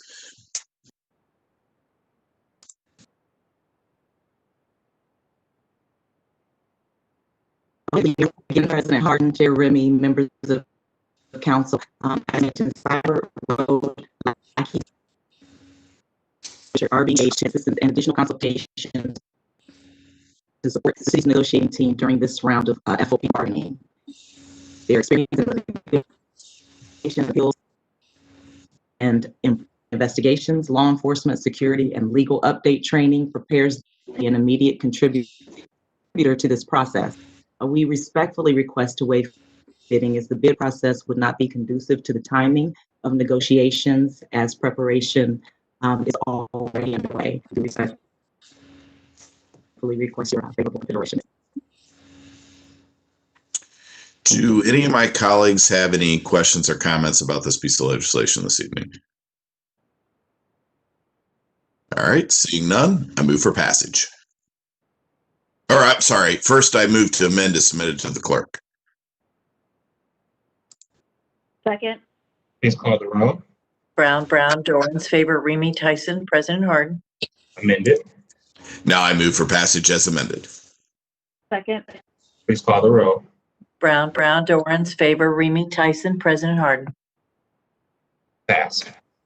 That is all I have in Administration Committee this evening. With your permission, I'll move on to Health and Human Services for the first ordinance. Please.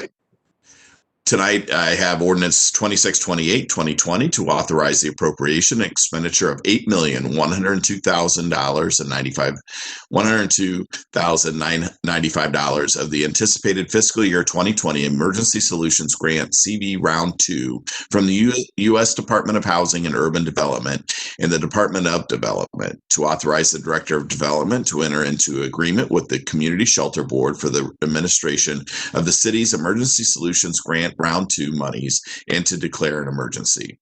The City of Columbus received a letter of the awarded allocation dated June 9, 2020 from the U.S. Department of Housing and Urban Development for these Special Emergency Solution Grants Program funds. The letter states that HUD is allocating to your jurisdiction the amount of $8,102,095. I keep saying it wrong. Sorry about that. It's getting late. As authorized by the Coronavirus Aid, Relief, and Economic Securities Act, or CARES Act. These special ESG CB2 funds are to be used to prevent, prepare for, and respond to the coronavirus pandemic among individuals and families who are homeless or receiving homeless assistance, and to support additional homeless assistance and homelessness prevention activities to mitigate the impacts of COVID-19. The Community Shelter Board is a nonprofit organization, has been selected because of their history with the city and the homeless service community in the funding and coordination of services to homeless individuals and families, as well as their established administrative procedure to effectively and efficiently implement such services. Community Shelter Board is a recipient of the city's regular ESG allocation of funds from HUD. The Community Shelter Board will work with its partners to continue to operate a shelter for isolation and quarantine to care for people experiencing homelessness who have COVID-19 or have been exposed. They will continue operation of the social distancing shelters and the isolation and quarantine shelter as an essential service for the next 24 months or until a vaccine is widely available.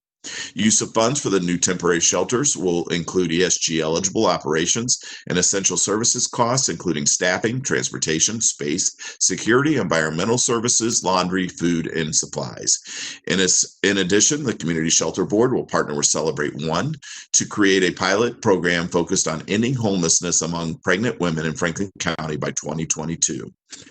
Use of ESG eligible funds for this initiative will include rapid rehousing and homelessness prevention costs, such as rental assistance, case management, staffing, transportation, and supplies.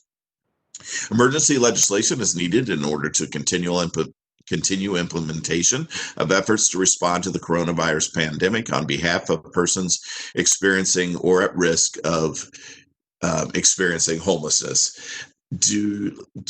Are there any comments this evening from Hannah Jones about this particular piece of legislation?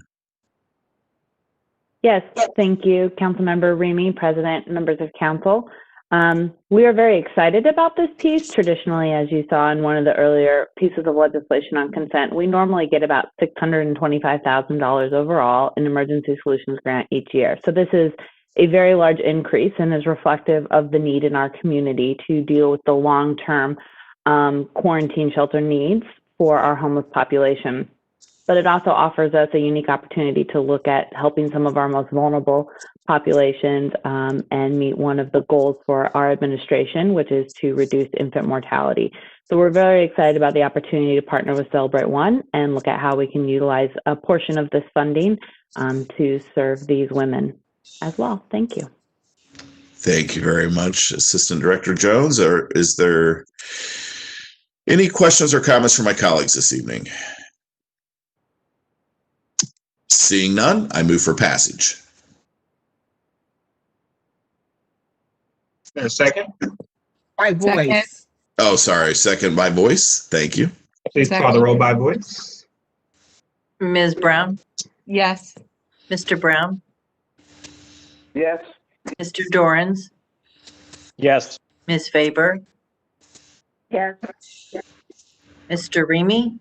Yes. Ms. Tyson? Abstain. President Hart? Yes. And that's all I had this evening. I'll happily turn it over to Chair Tyson. Thank you, Mr. Chair.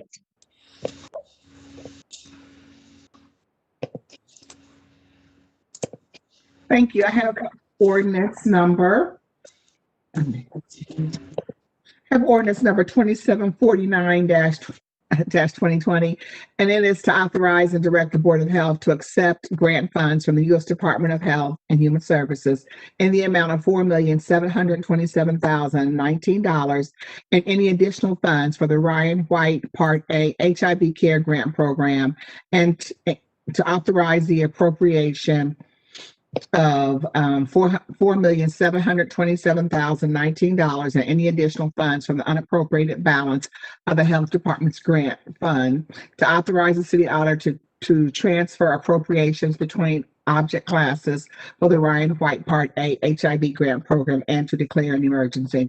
The Ryan White Part A HIV care grant purpose is to improve access to medical care for persons living with HIV or AIDS in Central Ohio. The goal is that each client will achieve viral suppression, which improves their quality of life and reduces the risk of spreading the infection. This grant will enhance medical services for both somatic and behavioral health, pay for HIV-related doctor's visits, mental health services, substance abuse services, and other services allowable by the grant, and strengthen the case management and linkage to care programs at Columbus Public Health.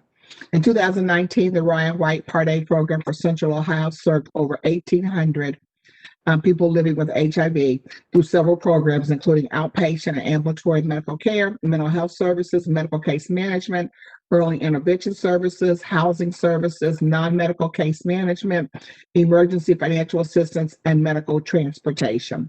The estimated number of unduplicated clients expected to be seen in 2021 by the service category.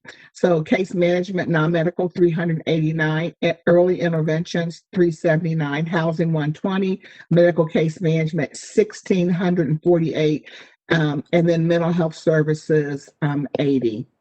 Outpatient ambulatory medical care, $1,292. Emergency financial assistance, utility support, $150. Transportation, $250, for a total unduplicated of 1,807 individuals. If there are no questions or comments from my colleagues, I move for passage. Second. Please call the row. Brown, Dorans, Favor, Remy, Tyson, President Harden. Pass. Thank you. That concludes my legislation in Health and Human Services.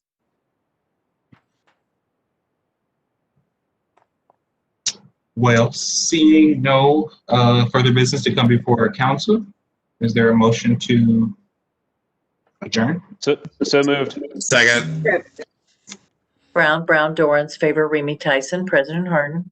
Meeting is adjourned. We have one speaker with us.